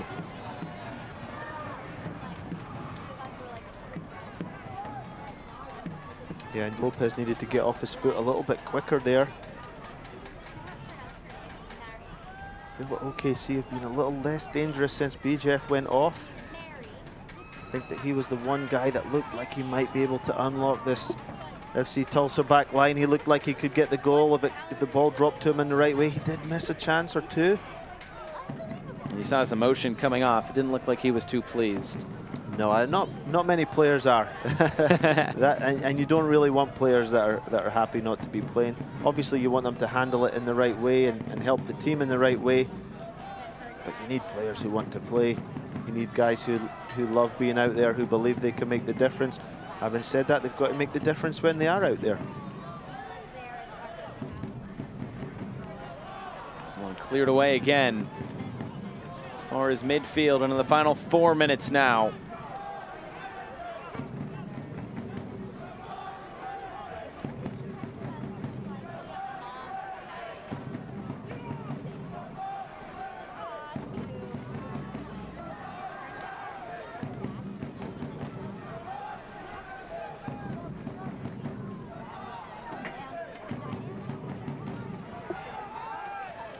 Kurimoto can keep this moving.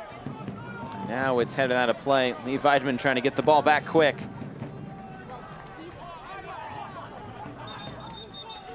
Now this will go the way of FC Tulsa. A lot of strong performances, especially defensively tonight for OKC Energy. Cochran trying to post another clean sheet. This back line has been strong as well. We featured Connor Donovan off the open. A player down here for Tulsa in the meantime. Yeah, there hasn't necessarily been one standout player in that back line or throughout the field, but you know, Cochran's done a good job when he's been called upon, especially dealing with those balls into the box where there was one early on where he didn't hold, he got it punched out, but then he came and he held it and he kept following that theme throughout the rest of the game. I think he's done a good job making sure that everything's been solid back there. Not really too many chances. I think that the OKC backline, although they've been put under pressure with the movement of FC Tulsa, at the end of the day you'd have to say they've managed it. They've not been beaten, they've not been broken down by that movement, by those runs. They've come up with a way, whether it was, although they didn't come off the backline very much with DaCosta did get turned a lot. They did a good job of tracking the next runners and making sure there was no space there. So yeah, if you're looking for a man of the match, you're probably looking at one of those OKC defensive players, including Cochran. Probably be your main candidates, I would think. What about you?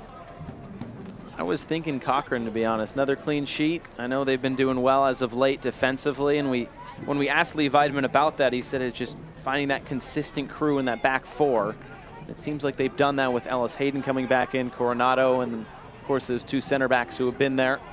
It looks like a sub coming on for FC Tulsa, Leo Falla, and replacing Solomon Kwambe, who got to start it right back tonight. We weren't quite sure what we'd see from him, but there's still a 0 on the score sheet, so pretty solid. Can't really say put a foot wrong. There was a few fouls and little incidents in the first half. A few attacks down the left-hand side where he was defending in the first half, but nothing that stands out. And I also think that's partly because OKC don't necessarily have width really, really high up the field to create those changes, to create those 1v1 opportunities, to get in behind, to put crosses into the box. A lot of the attacking play is very vertical, and that might just be a personnel issue as well. If you don't have the players who can get wide and beat their man 1v1, then there's not much you can do. DaCosta comes off the back line again. Santos crossing this in and right at Cochran. A little bit too close to goal on that occasion. Chances starting to get fewer and fewer in this last minute of regular time. But that's about the third time that FC Tulsa have put a cross right across the front of the goal, and nobody has made a run to the near post. Now Cochran's done really well again, perhaps pushing for that man of the match award that we were talking about. But they need FC Tulsa, when they bring the DaCosta out, so number 9's coming out to get on the ball and create the chance, someone else has to now make the run to the near post, because obviously you don't have a number 9 there to do that. You don't have a striker there to make that near post run. Someone else has to do that, and if they had tonight, that could have been the difference, because there's been 2 or 3 balls that have come across the goal like that. It's 3 minutes of stoppage time at the end of this 90 minutes. Extra time brought to you by SSM Health St. Anthony. SSM Health St. Anthony is ready for you, for the game, for the team, for the community at a moment's notice. Without hesitation, we're ready and we're proud to be the Energy FC Health Care partner. I want to go back to that conversation about that near post run. Is it with the fluidity that sometimes there just isn't a man who's making that run because we're all on different pages here? Well, normally the strikers, the central striker would be the guy who's most likely going to get across that near post. But with FC Tulsa, DaCosta's coming off out of that position. He's playing then like a number 10, so someone else has to make that near post run, because he can't obviously come and create the play, make the play, and finish it at the near post. Right. If it pops back for a cutback, he could definitely be there. But I think they need to probably look at that just a little bit, because the other parts of their attacking play look very good, very good. Stevenson trying to provide a spark late. 2 minutes to go. And he commits the foul. Free kick going the way of FC Tulsa. This will be a yellow card as well.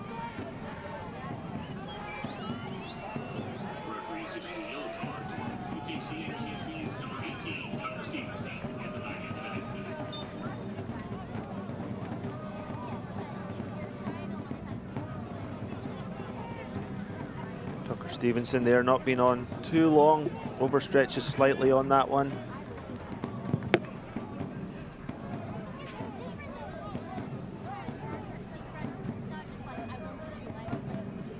The other thing is, with talking about the width in the attack, it's hard to do when you have a narrow field like this. You really have to set up switches of play to create 1v1s on the weak side. But again, you have to have players who are comfortable and able to take their man on 1v1 and break teams down. It's not easy to find those players that can do that, and definitely when the field's as narrow as this, you might be relying on a set play, which is what we're about to see. Perhaps the last chance of the game. Feels like the game's kind of slowly getting away. It seems like it's heading for 0-0, but this is the chance for someone to step up and be a hero. This is someone has that opportunity to take the atmosphere to a totally different level and to go back into the locker room feeling completely different about the game. Here's the chance coming up now. It's Coronado, the left back, who will stand over it. Remember, they scored on a set piece in the first match against FC Tulsa. That's not the necessary service. It's cleared away, out for a throw-in. Maybe one final chance if they go quickly. They don't look like they're in any rush. No, I don't think so. I think both teams will take the draw. I think probably if we were speaking to Lee again this week, he would probably say we need our set play deliveries to be a little bit better. We've hit the front man a lot, and that doesn't give our guys a chance to do anything there. So yeah, exciting to see the game and to be a part of the black and gold derby without worrying too much about the result, which is a rarity for myself as normally coaching, but we just haven't quite seen the breakthrough that we thought we might. Well, maybe. Here comes a shot, and it's just wide. Almost spoke too soon. But that is that. We finish where we started, 0-0. This Black Gold Derby, another draw between OKC Energy and FC Tulsa, 0-0.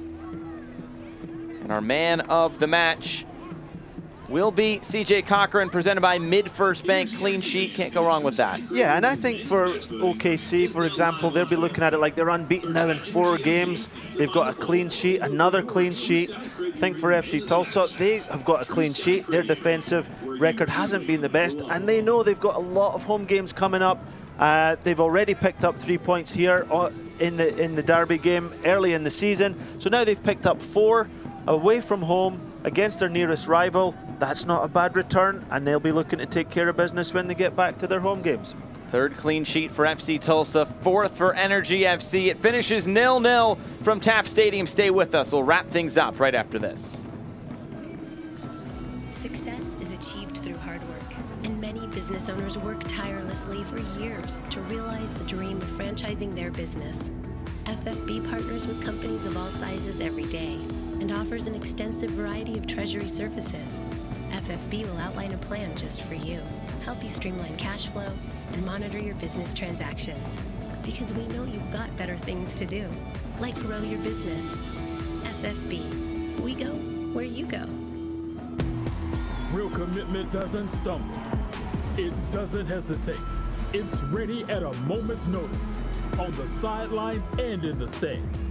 It leans in and gets loud.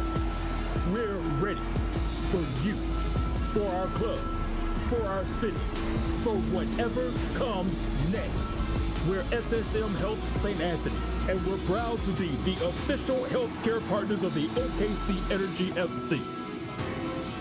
Welcome to Loves. Here, technology drives us. That's why we research technology advancements in our own labs. It's why we're constantly developing new tools to improve the ways you move. Ways that lead to safer, more efficient travel. Here at Loves, we believe that technology drives us all forward. Loves, working to bring innovation to the highway. Back here to wrap things up from Taft Stadium. Black Gold Derby finishes 0-0. We just saw CJ Cochran as our man of the match, and he was, of course, also part of our SSM Health St. Anthony's save of the game. Not a whole lot to talk about in terms of shots on target, but squeezing the ball, that was the big thing for him tonight. Yeah, I think the biggest thing was under pressure on crosses, on set plays, he held on to the ball. Something which we talked about in the beginning of the game we would like to see him doing for improvement, and he did it the rest of the game. Let's take a look at our full-time highlights presented by Panera Bread. 35th minute, a couple of chances here for OKC Energy. Yeah, this was the one, BJF, if he could have hit that one first time instead of taking a touch, he might have got a little bit more out of it. He was getting closed down well, but maybe could have just had a crack at it. So nothing doing there, the appeal for penalty. And then this little slipped in ball for Rivas couldn't quite come off. Yeah, he looked to flick it in instead of maybe taking a touch. If he'd taken a touch across his man here, maybe he'd have been in on his right foot, but Ellis Hayden covered round very well. Then come the second half. Lopez, I think that was the first shot on target of the entire game. It took 48 minutes. Yeah, speculative effort, not much chance of that going in.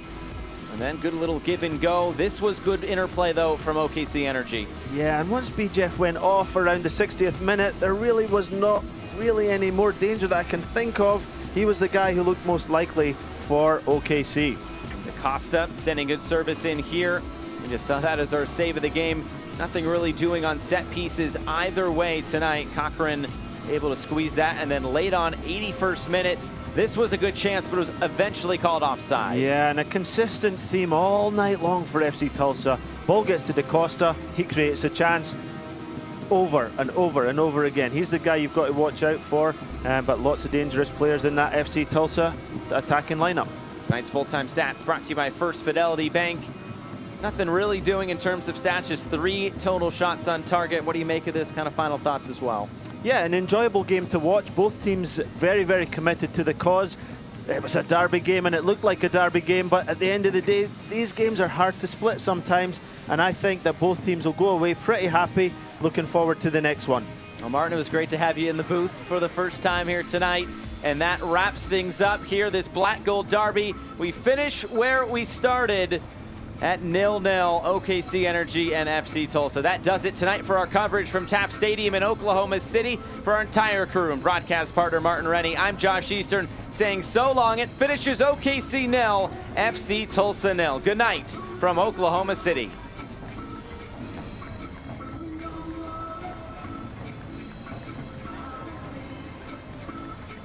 Copyrighted telecast of the United Soccer League Championship cannot be retransmitted, rebroadcast, or reproduced without the expressed written consent of the United Soccer League Championship.